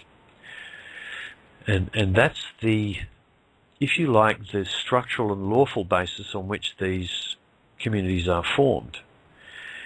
If we have this worldwide swing against, well, not against, simply away from the old system to something new, and because the old system's so irretrievably corrupted, we literally are faced with creating something new, not from scratch. We've got plenty to build upon, but something new that's never been seen on this planet. Well, perhaps that might not be true. That hasn't existed on this planet for a very, very long time, because it's become quite obvious that there's been plenty of previous civilizations operating at a very sophisticated level, probably on the lines that we'd like to operate on. Now, the base model that most of us have begun this pattern of thought on is the CVAC systems model presented by Heather Tucci-Giraffe in the One People's Public Trust filings last year, which in and of itself was somewhat of a hybrid, but built for a purpose, and the purpose really in the end was to educate us and draw us further down that path, but at the same time it provided a tremendous resource for discussion, because it presented the new paradigm in sufficient detail that we could really start to get our heads around how it might work. Now, I call that hybrid because there was a lot of old system concepts in the description. There was a completely specified contractual process for activating a CVAC and having people join that organisation to actually become participants in it and serve it and to serve the people. And terms like oaths and bonds, cyclical contracts, creating sub-entities to do specific things, like, it's somewhat described almost like departments, if you like. Then, looking at these are fairly old, they're derivations of existing system processes and concepts. The interesting thing about what happened after the CVAC description was the description of operating on a universal exchange, and literally entirely focusing around just that one simple element, something that allowed us to have energetic exchanges that were recorded, which could then lead to a society that was completely moneyless, without any apparent structure, yet still function at a very high level. So we were presented with two models, both of which were working under universal law. The UCC was the CVAC description was still engaged in using UCC. Initially, it was, before that was technically reconciled, and common law. Now, the model for working under the universal exchange with accommodation contracts between individuals is really the most likely destination that we would reach very quickly, is what I suspect. The people who went through the process of following the One People's work, following the work of the trust, very quickly learned that anything that even resembles hierarchy leads us back to the same path. The CVAC system did have a touch of hierarchy in it. It was fascinating to watch what happened, and I think it's one of the reasons why Heather pushed on her concepts. It actually had the role of president as part of the CVAC, and that might sound like it was not a problem, because our concept based on the old systems, we have to have some sort of person leading the fray, which is the leader. In this case, it was called the president. It was the only titular role. It was the only thing that actually stood out as having what we would perceive, from our perspective here in the hierarchy that we're trained to actually live in. It appeared to be elevated. And she, at one point, asked people to start thinking about and send in bonds to become public servants. Well, here's what happened. Everyone wanted to be president. Okay, now, in and of itself, that's fine, but you're actually got an indication there that something's not right. Had we had that pushed on further, it probably would have corrected itself. But because of that initial response, I think that actually moved the trustees to. It was one of the things that moved them to actually close down the trust, because they could see it was still enticing us back towards hierarchy. And one of the objectives in this whole process is to simply remove ourselves from hierarchy and act as individuals, as our own leaders, in full responsibility and liability.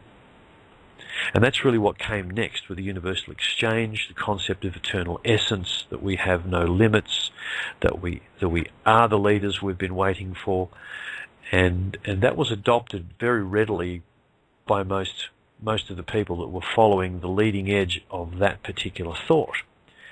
And in fact, that's in fact my personal opinion, that's the best way to think of the new, is as a completely flat situation, no hierarchy, people directly involved in decision making at every level required, and we actually don't need, under those circumstances, provided we have agreements in place to act lawfully under universal law, and I think there's going to be elements of common law in there, provided we have those agreements of the principles in place, what we'll end up with is no government. We'll simply end up with a fluid system where groups of people are put together willingly, knowingly, to solve problems and create resources for the community as and when they're needed. There will probably be a small central core of constants who are there to act as overall coordinators and spokespeople, but I don't think you'll see a government, particularly if local communities, strong local communities form, there won't be any sort of overseeing entity at all. What will happen between all those community groups locally and globally are agreements to cooperate in creating resources that everybody requires to serve everybody. And I think it will happen so organically, once we're in it, we'll wonder why it took so long to get here. Okay, we've got about a minute left. There is... just trying to see if there is 360. I think there's one more caller just popped up, and actually we'll take the call because we do have a few minutes left. I'm going to probably stop this after the 2 hours because I'm not sure that Andrew's going to make it back. Hello, area code 360. Niall, it's me. How you doing? Andrew. Did you mute that? Yes. I've been in the queue here for a second. You just didn't see my name. Yeah, look, there's no name coming up, Andrew. You've just got a number coming up. It's just pure serendipity that I hit the button. How are you? Well, we were just typing in the Blog Talk chat room that we were in the queue waiting for you to see us. Okay. There you go. Well, you're here, and I presume you've arrived wherever you're going to arrive? Yeah, we are in Lake Crescent at the Lake Crescent Lodge, and I'm joined by Pavin and Susan Stairs? Sandy Stairs. So they're here for the No Time experience, and they're going to join us live for the show and share part of the experience. Excellent. Well, Andrew, we're right on the hour. What we might do is give people a short music break, and I've just got one thing I have to do to make sure that I can continue on. Are you okay to wait for a few minutes? Yeah, I can wait. Excellent. Okay, well, what I'll do is leave Andrew on the line. I'll just play a song for a few minutes so people can grab another drink. And looks like we're going into overtime today. Okay, and we're back. Everybody's had a chance to take a nice few deep in-breaths. Andrew, you're still with us. We are still with you, and we are looking forward for this extra hour that's going on here. Thanks for sticking around, Chris.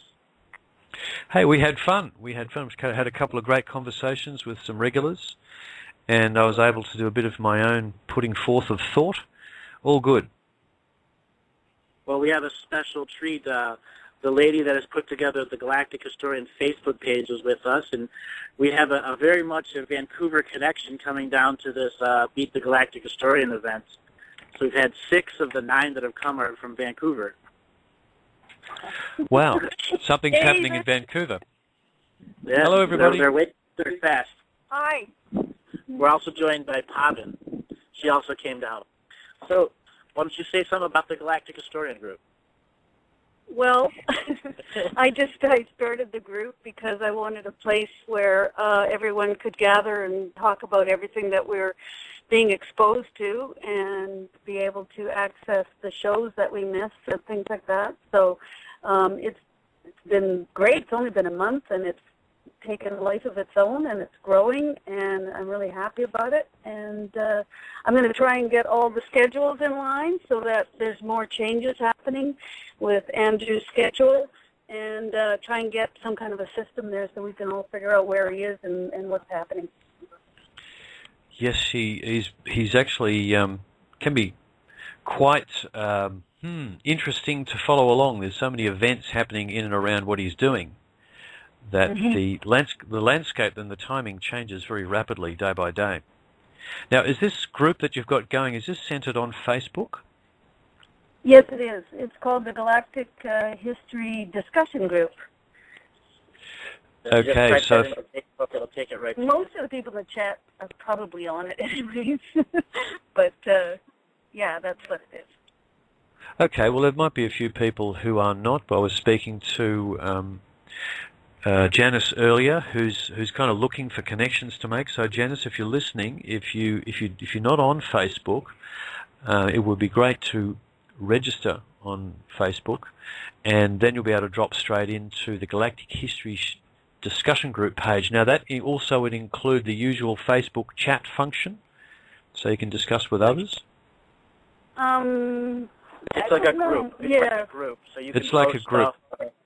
Yeah, it's just okay. a group. Mm-hmm. But you can make connections through the friending system in Facebook and start up chats that way, I presume. Yes. Yes. Okay. Well, Janice, that would be the way to actually go about it. Janice was a caller who was saying she was feeling quite isolated in a lot of ways, and so we were talking about how you use Skype and how you use Meetup.com, and this is just a third option for anyone that's looking to find like-minded people through that Facebook page. So thank you for bringing that forward. You're welcome. Yeah. So, Chris, it's been an interesting inaugural show on In5D Network. How things go for the first 2 hours?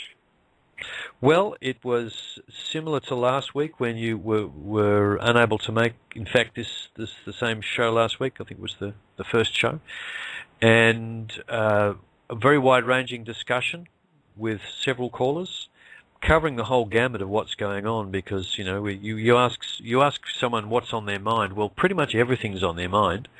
There's really nowhere you can't go with these conversations.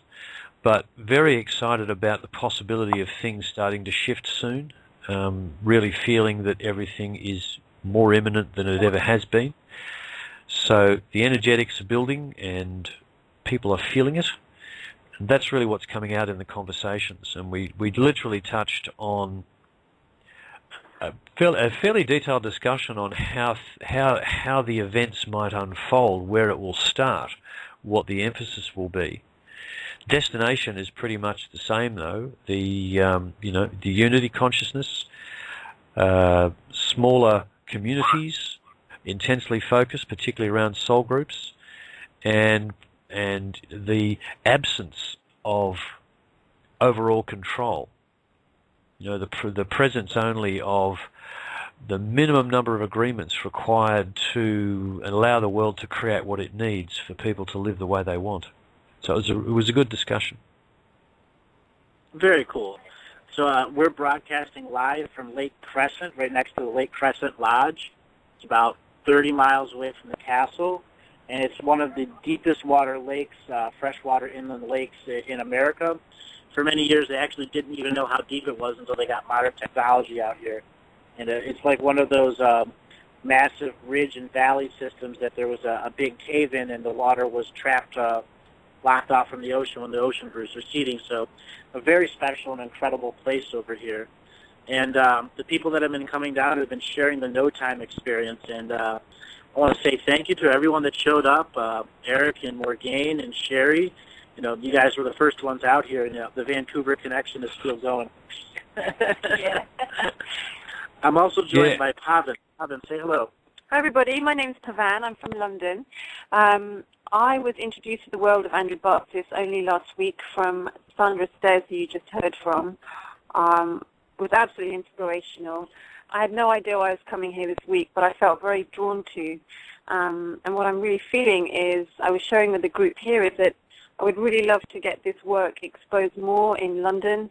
I know we're a global network. I know we have global mediums through which to connect, but I really think there's something to be said for the real-time value of being sat next door to someone at a cafe or at a restaurant, and you spark something, because you never know who you're going to talk to, and you never know what that person might create for us going forward.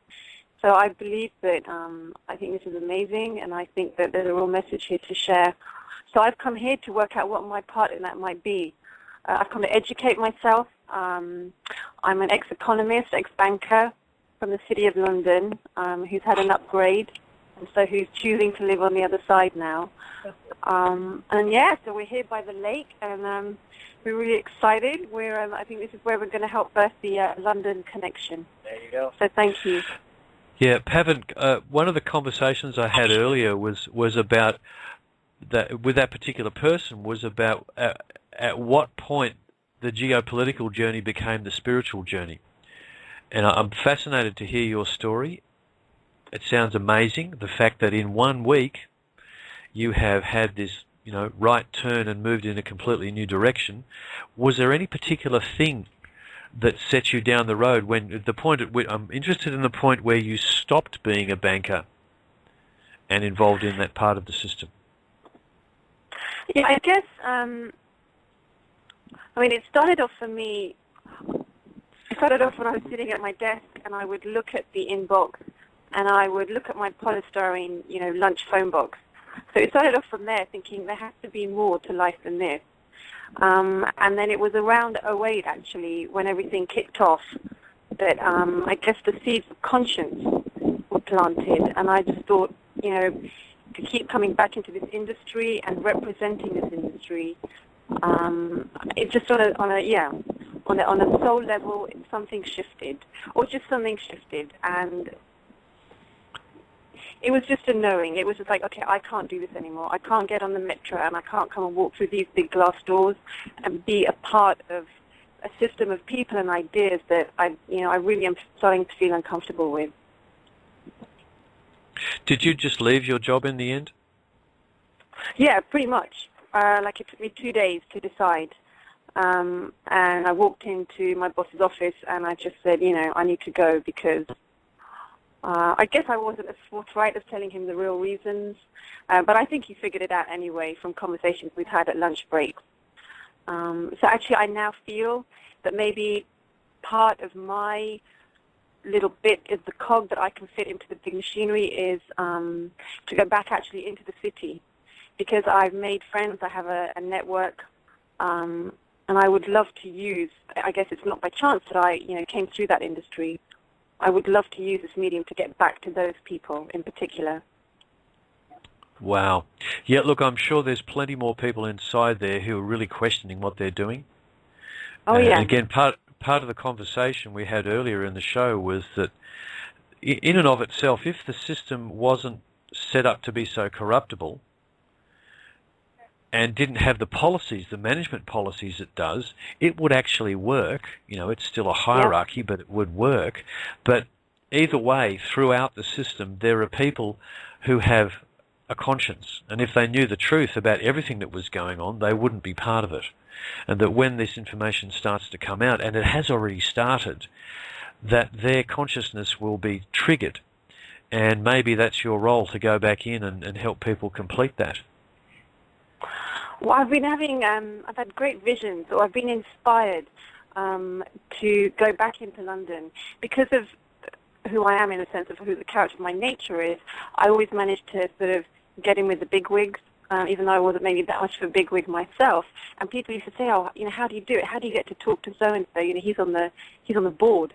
And I'm like, "Well, he's just human. We just connect I just connect on a human level." But I won't name names, but I know I can see a vision of getting myself back into London. I know I can access the office of a man who's running a big global investment bank, and he's one of the top 13 globally. And I can sit him down, and I know I need to talk to him, and I know there's something I need to share with him. And what I hang out with a lot of spiritual people per se, but I don't. What's important to me is the medium through which this work is taken forward, and I know that you can't walk in your robes and your floaty hair. You kind of need to go in, looking. You need to do it through an intelligent, neutral medium, and I think that's what I'm about. And I know that that's why I would get an audience with this man. And I know through one conversation, having that conversation with him, I know the knock-on effect it can have. Brilliant. And look, around me there are a lot of people who have incredible insights and information about how the banking system actually works from our perspective as the customers. And before you do that, I'd like to actually speak directly with you about some of the subjects that we think need to be put in front of these people. I'd love to, that would be good. Thank you. Because there's certainly some really very specific lines of thought that need to be put in front of them. And one of the questions is, the world is going to change. Do you want to be a part of it? Be a part of the problem, be a part of the solution. Exactly. How is your family today? How are your grandchildren? Absolutely. In their perspective. So, and there's others, there's more technical lines of thought, but there's also that, it becomes a spiritual journey at that point, make a decision of consciousness, a decision of conscience, rather than a commercial decision. Yes. And I think you're making a brilliant point. It's not about, I think on some level they all know that what's going on is not right, but to bring it into the zone of the heart center for them, which is their family and their future generations, and what, as you said, what are the repercussions for their children? Because you kind of need to, the way it worked for me in investment banking was I used to take people out of the suit. I didn't let the suit intimidate me, or the identity or the facade intimidate me. I would know that there was a person behind the suit, a person with a family, and a person who's wearing a huge mask right now. And the other thing that I know that's on my side is that I know that he wants to take his mask down. He's tired, and on some level his conscience knows that he can't keep, carrying this on either. So that's exactly, you just hit in on the human level with someone, and that's always worked for me. That's right. Well, because a lot of these, I'm sure there's a lot of people like him in the banking industry, and many of them are held where they are out of fear. Quite literally, fear of the repercussions, and not just from the organisations they work for, but from the people themselves. And it's quite probable you've been following the sort of concepts and thoughts of the group called the One People at this stage. And what's engendered in part of that is no judgment and forgiveness. If you turn from where you are to serve, that is a gift to us, because that'll actually move the collective in the direction it needs to go so strongly when enough of these guys actually step forward, because small actions by them will have a dramatic trickle-down effect throughout the system. And what I've really enjoyed seeing, Chris, is over the 10 years, I've seen the way people have shifted naturally they've shifted naturally from sort of being part of the system and buying into it and thinking it's okay, but then through chats you'll have by the drinks machine or in the cafeteria, you can see that something's kicking in, something's eroding whatever they've been believing in as well. And I know that, so I know what I want to create the change in the industry with. I know it's already happening there. It's been happening for a few years. and now I think is the perfect time to come in and exactly position it as I'd like. Fantastic. Well, look, let's not hold up the rest of the show with this subject, though I'd like to absolutely keep doing it as soon as possible. I think it's incredible that you've actually sort of discovered Andrew's material, and in a week here you are, in Western United States at a Unity Consciousness session. Congratulations! I'm sure there's plenty of people that are listening to this call who would love to be there with you. Brilliant. Thank you, Chris. Bye-bye. You're most welcome. So what was it that hooked you into listening for a week?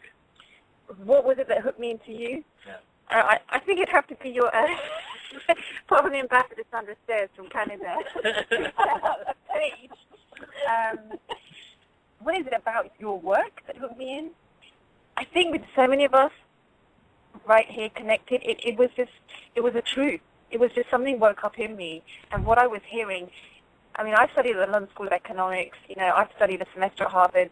I've worked in a big investment bank. I'm around so many intelligent people. I hear these brilliant theories.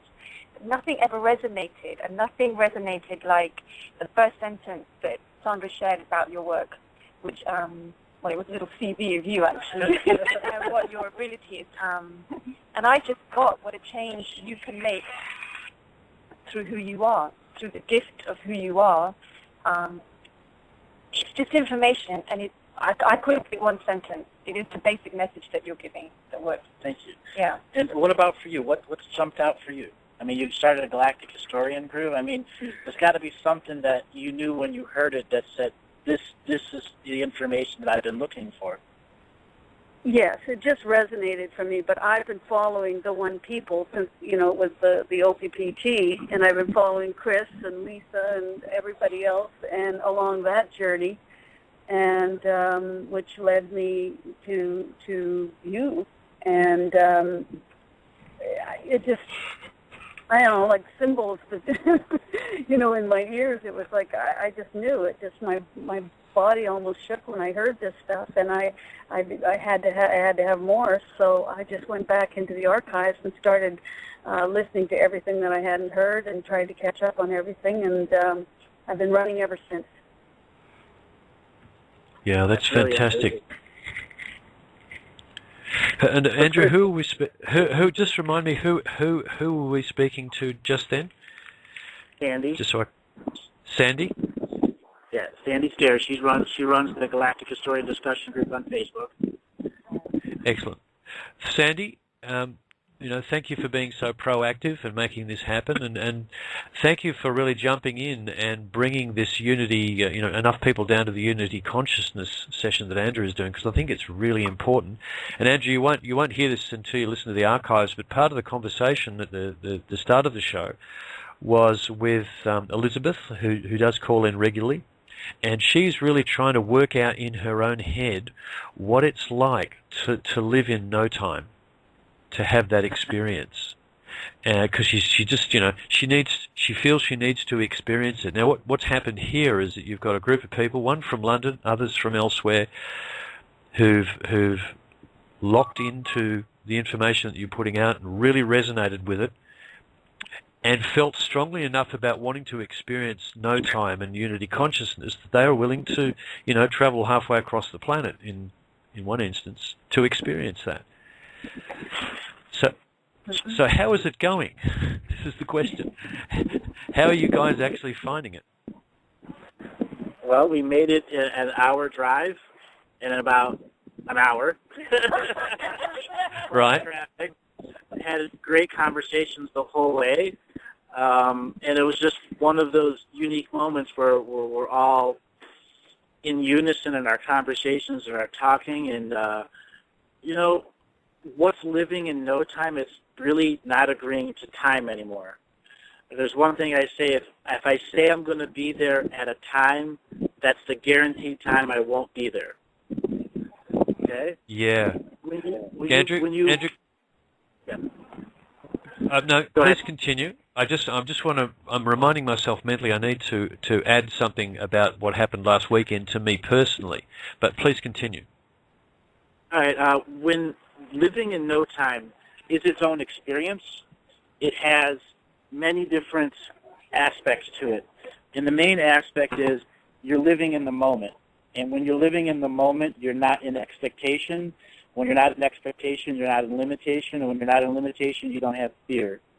By eliminating fear, limitation, and expectation inside no time, the actual rules of the system of domination control literally can't interact with you, because fear is the main tool of domination control, keeps you in the thought structure of the system.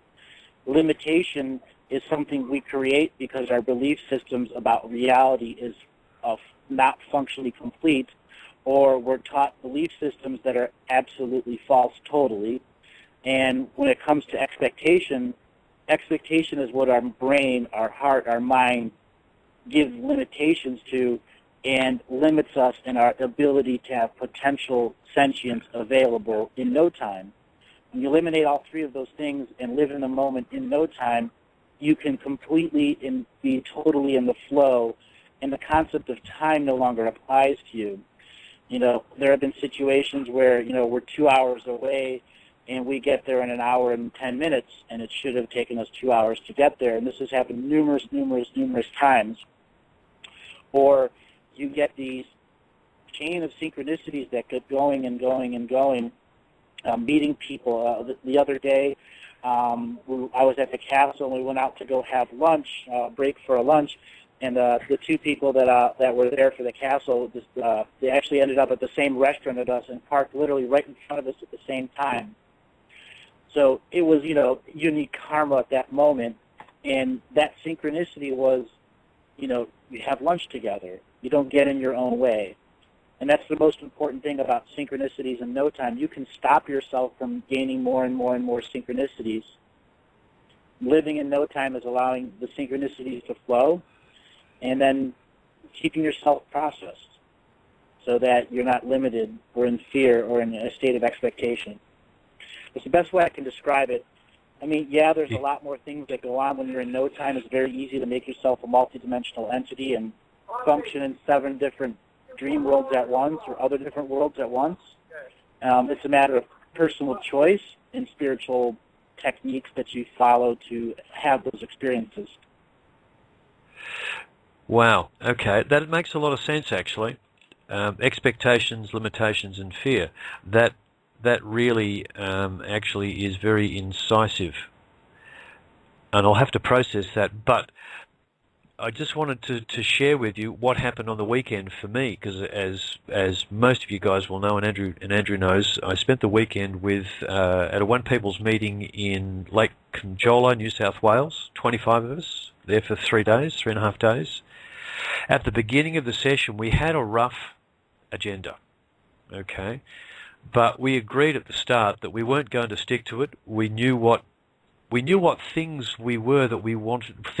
There was a list of experiences we wanted to share, and there was a rough sequence put out there, but it unfolded completely organically.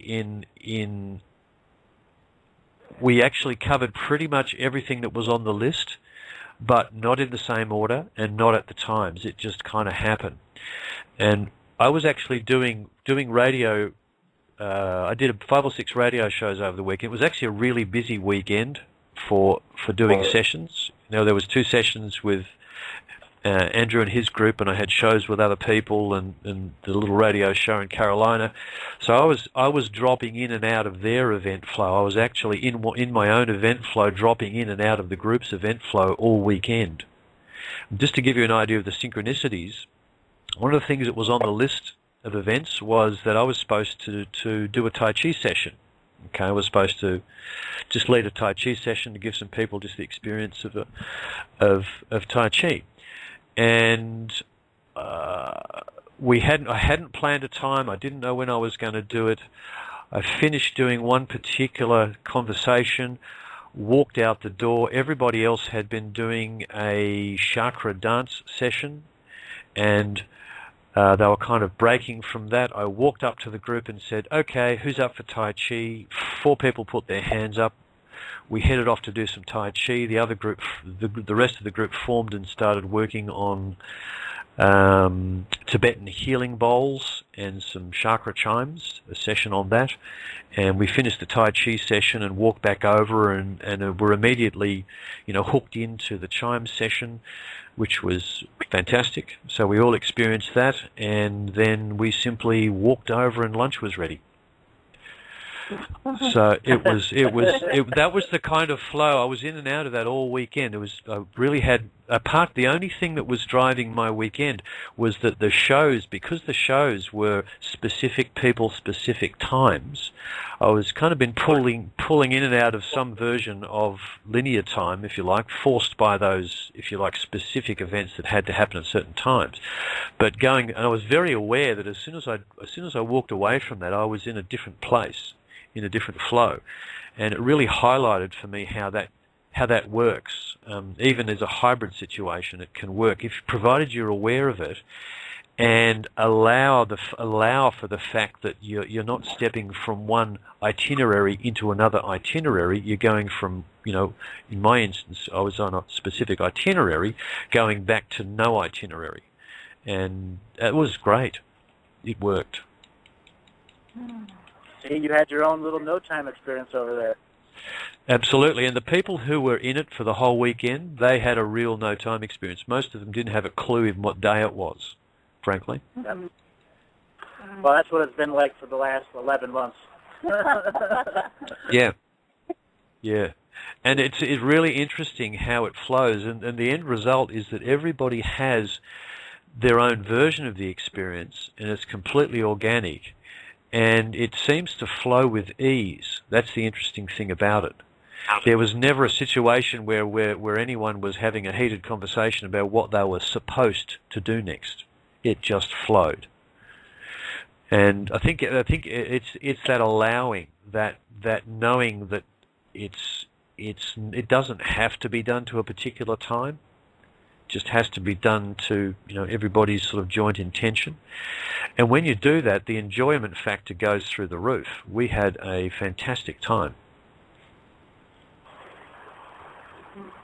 So I got a question. This past weekend we did that open brainstorming with Blake, Greg Prescott at In5D. Hey Greg, I know you're out there. Larry, myself, Lance. And who else was there? You were there too. Yep, I was. It was really a special show. You want to talk about that, or did you talk about it at the beginning of the show? Actually, no, we didn't speak about that, and I must point it. But it did come up during the show slightly, and I actually lost the opportunity to mention it. So thank you for bringing that back onto the plate. And it was a brainstorming session, really about things we can actually do. It was essentially a meeting of a group of radio show hosts and light workers in combination. And the discussion was really about, what is it that we can do next to actually move everybody forward.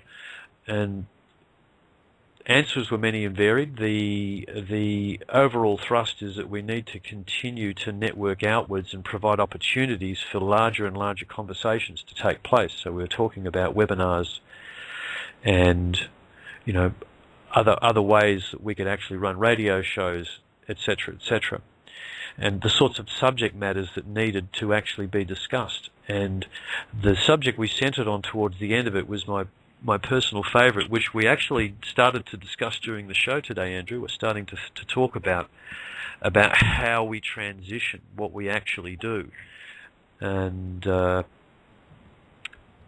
issues of putting the right information out at the right time in the right way to remove the fear factor during the transition, to turn it into a joy event, which is how I see it unfolding in my mind when I think about it. And that will absolutely result in more and more conversations, and we did discuss that during the show today. It's a subject that I tend to jump to because it's on my mind, and I've had so many great conversations with people around me for months and months and months now. We're all sort of itching to put them out there. So the brainstorming session was a really, really great thing to listen to. There's other people that weren't in the conversation that will join it at a later point. Teal Scott in particular. I had an email back from Blake. From Blake, yes. His name went right out of my head there as soon as I thought about him. I could see his face but couldn't remember his name.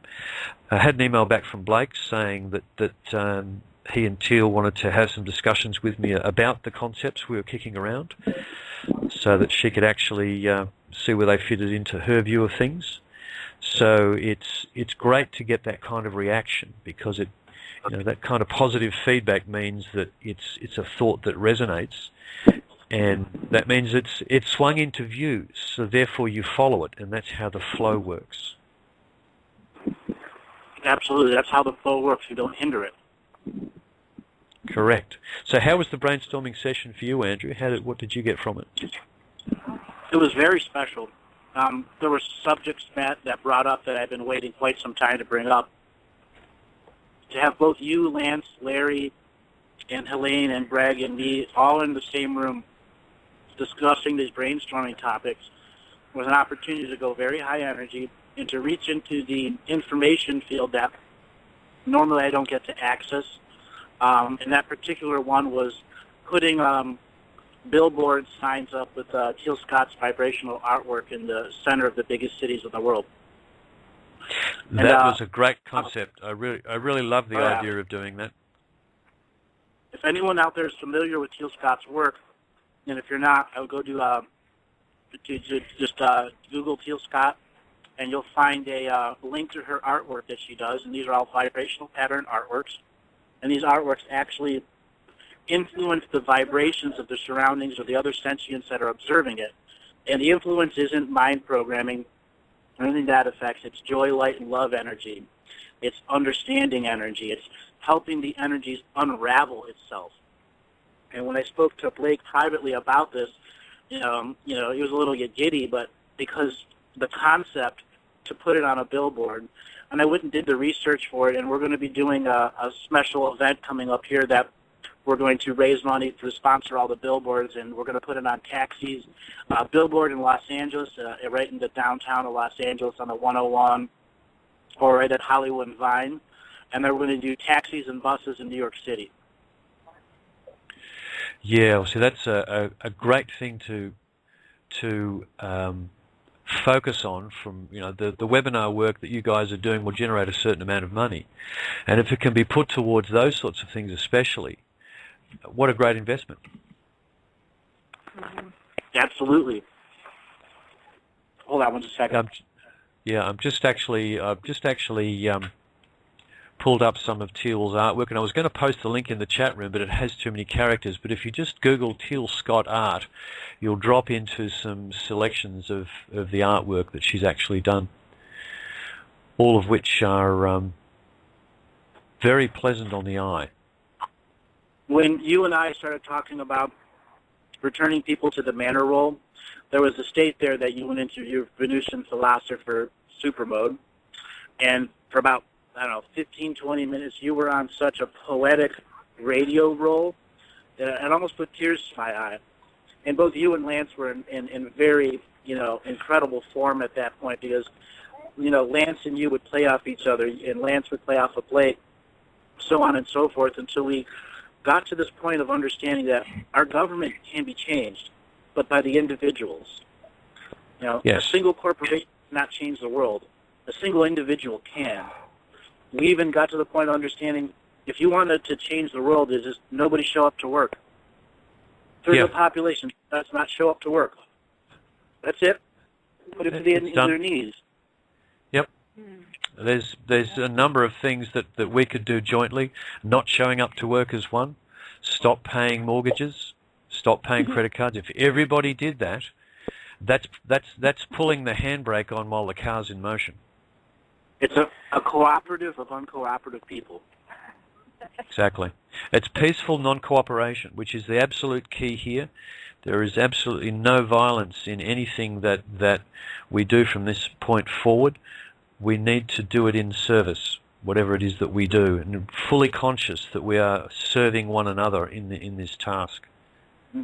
And after the radio show, there was this while that I'd gone into one of my meditations, and it's we talk service to self, service to others, or being service to the world. I'm referring this to something different. I'm going to coin a new phrase, and it's called service to system or service to nature. Because that's where we're at. We're a polarity where people are being service to the system of domination and control because they have not regained their sovereign free will, and it is their own right to give it away or to reclaim it. And until those people begin reclaiming it, I'm going to give this the buzzword of service to systems. Yeah, that's a pretty accurate description. In fact, earlier during the show, Andrew, I gave my version of a description of the system, which is that if you want to understand the system, you need to view it as one giant corporation. Yep, absolutely. And nothing more than that. And its what affiliates are energy harvesting systems. Yep, absolutely. And so you're unknowingly you've actually given me a term that I can actually use in these sorts of conversations. So thank you for that, because it is service to the system. Anytime we pay a bill, anytime we interact with a government department. And there was a question actually, Andrew, from someone who emailed this to me, which I'd like to put to you because it relates directly back to this rejection of the system as it stands through the soul contract revocations. And the question was that, okay, I've read the soul contract revocations, I understand them, I feel them, they resonate with me. Does this now mean that to really drive it home I need to completely pull out of the system? That's cancel all contracts, cancel the credit cards, walk away from the mortgage. At what point do people have to do that? Very, very good question. And I've answered this question a number of different ways. And the reason I answer it different ways is each day we go by, more and more people are pulling themselves out of the system, but they're not pulling out of the system and reinvesting it somewhere else. In the soul contract revocations, that the ones that are people reading and the ones they're making for their own, you're removing yourself from the system's form of domination and control. You're removing yourself from the energy harvesting system. When you go through and carefully look at the wording, you create a spiritual court of equity that has all of your ancestors, past, present, and future in it. And that has the Earth Mother, and they're there to hear your decision of free will, your expression of free will, your sovereign I Am Mighty Self. And when your Mighty I Am Self expresses itself to the court in a state where the Earth is present, any soul contract that has foul intent, hidden intent, fine print in it becomes null and void. So you're removing yourself from the energy harvesting system that was created by the 15 multidimensional beings. When you look at the system itself, it is based off of a term called usury. Are you familiar with usury? Me? Yeah. Oh yeah, absolutely. Yeah, in fact you spoke of it in the session with Julian and the Pleiadians just on the weekend, and I another amazing session actually, because it was very interesting to see how that term played into the situation that was unfolding. Yeah. Usury is a scenario where a group of people create a propaganda system that other people, like a cult of personality on a mass scale, they'll create a propaganda system that other people put their belief into, and then 2, 3, or 4 generations afterwards, that belief has no idea where it came from, and everyone is in that belief system. And that is what our system is, usury. They created a system and told us it was real, and anyone that was saying during that time that it wasn't real was killed. Well, so a few million people died a few 100,000 years ago, but since that time, anyone that challenges it has to challenge a belief system and not the actual usury spirits. The soul contract removals that you were referring to go directly to the usury spirits. Okay, so pulling out... Are you saying that you don't have to pull out of all physical contracts? You can.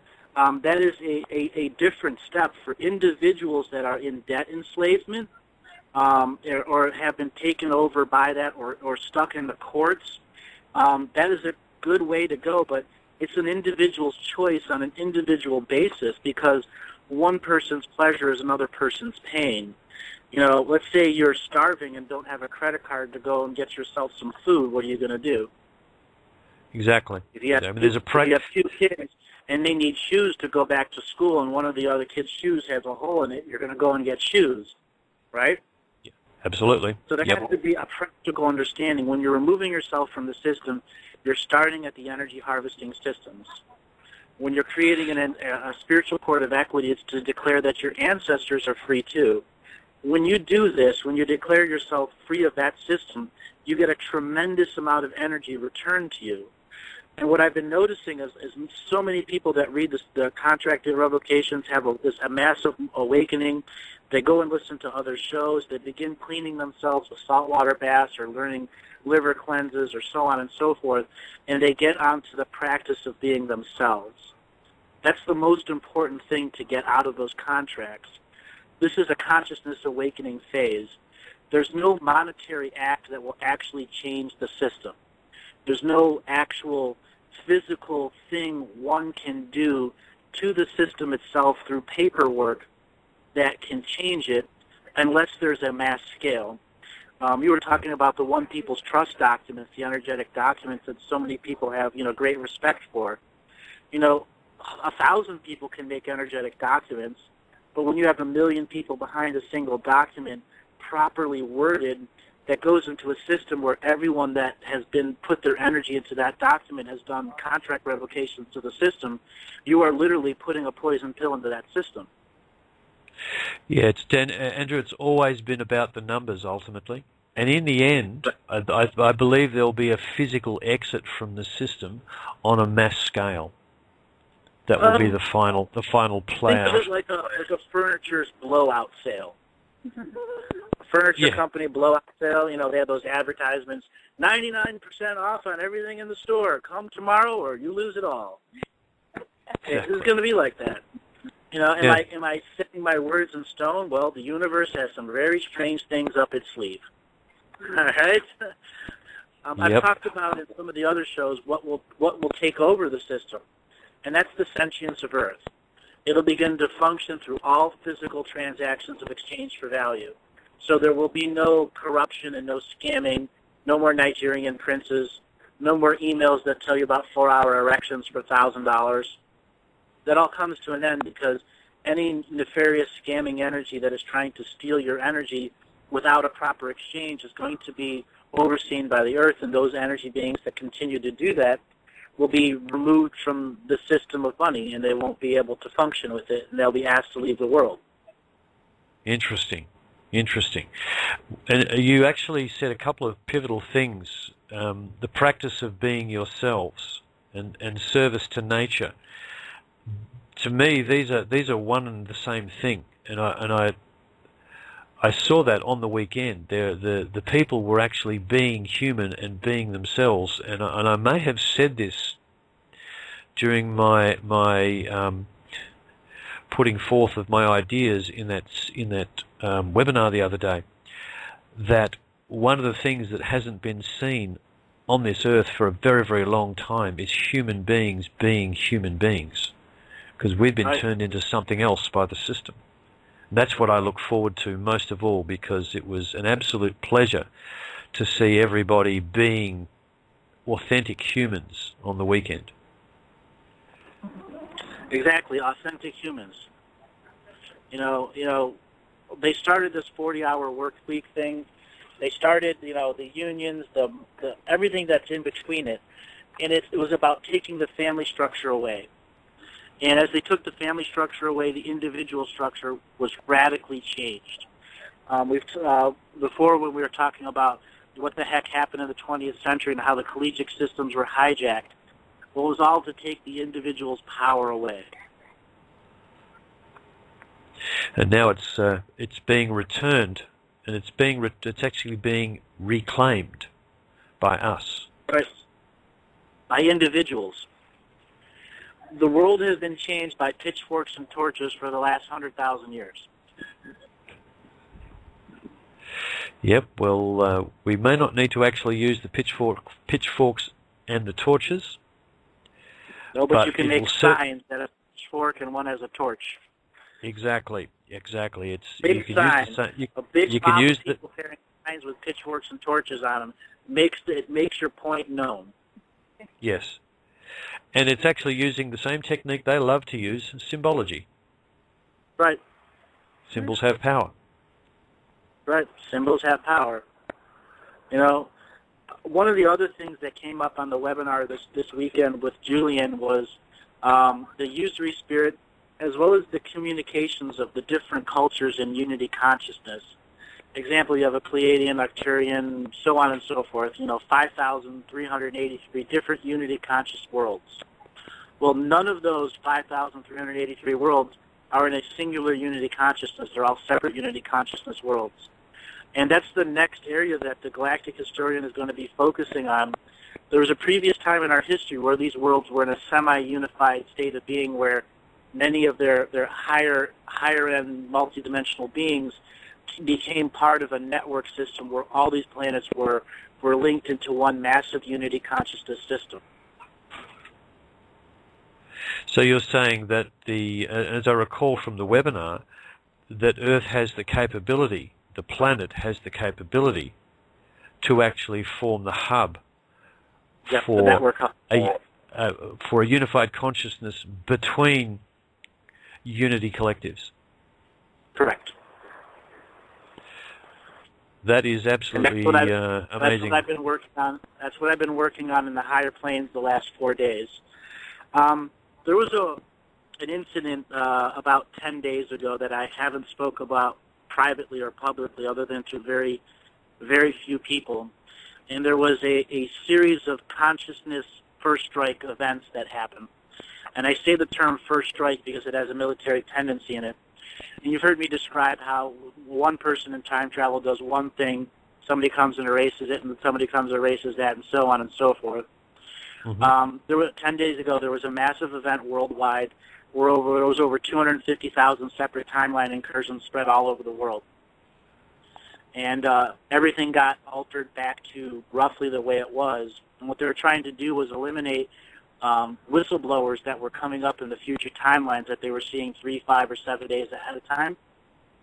Right. And then massive counter to it. And then there was these interdimensional unity conscious weapons that were used to try to spark unity consciousness on a global scale. And then those devices were countered. And what would actually happen was a massive paradox stalemate. And that's why so many people in the last 10 days have felt so awkward. Another paradox has been added to them. And this is actually forcefully awakening even the most sleeping people right now. Wow. Everything you do to change it makes it worse. And Earth has begun her expression to all the galactics that are out there, both good and bad. Get out of our solar system, or she's going to make you get out forcefully. Really? You're not going to enforce quarantine anymore at all. Wow. Is that applying to? So is that applying to the ETs who are here to help us as well? Everything. This must unfold naturally. Only those with the soul family relations to be a part of this scenario of the final resolution of karma are going to be here. All others that are waiting for their karma to be resolved after we resolve our karma, that are those races that are 3 to 5 years away from extinction, you're now being told by Earth consciousness, get out and don't come back. The next timeline incursion done by any of those, Earth will instantly ask for Prime Creator to begin erasures of all those societies. Wow. Complete and total of your societies. You cannot interfere anymore. This must unfold naturally. The event that you guys started on 10 days ago has now resulted in the last set of actions that are going to be done. There is no more chances for those beings that you're going to use time travel technology or timeline genocide or timeline incursions to alter us. So the planet has literally called an end to the timeline wars. Correct. And it said the next species that uses it will be the Prime Creator will come in and erase their species. Is there a time deadline for them to withdraw? A lot have already withdrawn. The ones that aren't withdrawing are shutting down defensive weapon systems that were put in to keep a large volume of the reptoids out. For those out there that don't understand, the reptoids were heavily defeated in our solar system. There's about 35,000 of their planet ships that are massive wreckages outside of our solar system. So it's not like they can really make it here and reinvest in this world. And they have a massive beachhead invasion by a series of other species that are related to the Silver Legion. So not only do they have a backdoor war, they have a war inside their own society right now, because many of the species of the reptoids have been demonized for stuff that they never did wrong. So there's a massive war on species going on, as well as there being a massive beachhead invasion into their part of the galaxy. What minor amounts of vessels are left here have been hiding for a long time, and those are the more hardcore zealot ones that are looking to recreate their own system somewhere else. If they actually try to reach out here and do something with the amount of high-energy beings that are here on Earth, I have no doubt that they would be dealt with and recycled to complete erasure. Andrew, we have about 3 minutes left, and I'd love to continue this information flow in the next show, so we can find out whatever details are actually available to us at the moment. Do you want to spend the next few minutes wrapping up the Unity Consciousness experiment that you're doing? Anything you wanted to say about that to bring forth? I'm going to leave it a little bit of a surprise to them over here, so it just kind of sparks in them when they see it in front of them on an unfold. Very good, very good. Well, look, you've just dropped some more new information on us about this new aspect that's been imposed by Earth herself, which is very, very interesting information. We've got a show on Thursday with Nikki Fetzi. Any other things that you need to talk about for this week or going into next week? Have people keep tuned to In5D Radio as well as SovereignMedia.net. We're going to reschedule the last Teal Scott one because Teal was sick, wasn't able to come on last Saturday. I believe it's rescheduled for the 28th. I will be broadcasting from Hawaii from that. People look forward that have been asking me about the reading rooms. I'll be posting the next set of dates for the reading rooms so I can work up on my backlog of readings. I'll be contacting you through this the admin account on my email. Pretty much that's it right now. I have a lot of work going on in the background. I'm going to be doing the skeletal framework for the book Walking in Energy while I'm in Hawaii. So for all those that have been asking about the book, they should be available by the end of the year. And then the videos that I did with Lance White should also be available by probably second or third week in September. We've had a significant amount of editing that we had to do just to give it the right look. You know, it was better to wait an extra month to get it right than putting it out and it looking like, a YouTube video. Excellent. Okay, well, look, thank you, Andrew, for coming back and doing the extra hour. I'm glad we were able to do that. It's one of the good things about being on this channel. We'll be able to run overtime. We've got about a minute left, so please pass on my thanks to Sandy and Pavan, and let Pavan know that we'll be in touch with her regarding her forays back into the City of London. That sounds very interesting. But also thanks to Elizabeth and Janice, who spent time with me on the show and brought out some really, really interesting things in our discussions. So to everybody, to Andrew and the crew that he's with, thanks for joining us. Hope the rest of your session is great. To everyone in the chat room and listening, thank you for hanging in there for the whole 3 hours. It's awesome. And we'll see everybody in 2 days' time.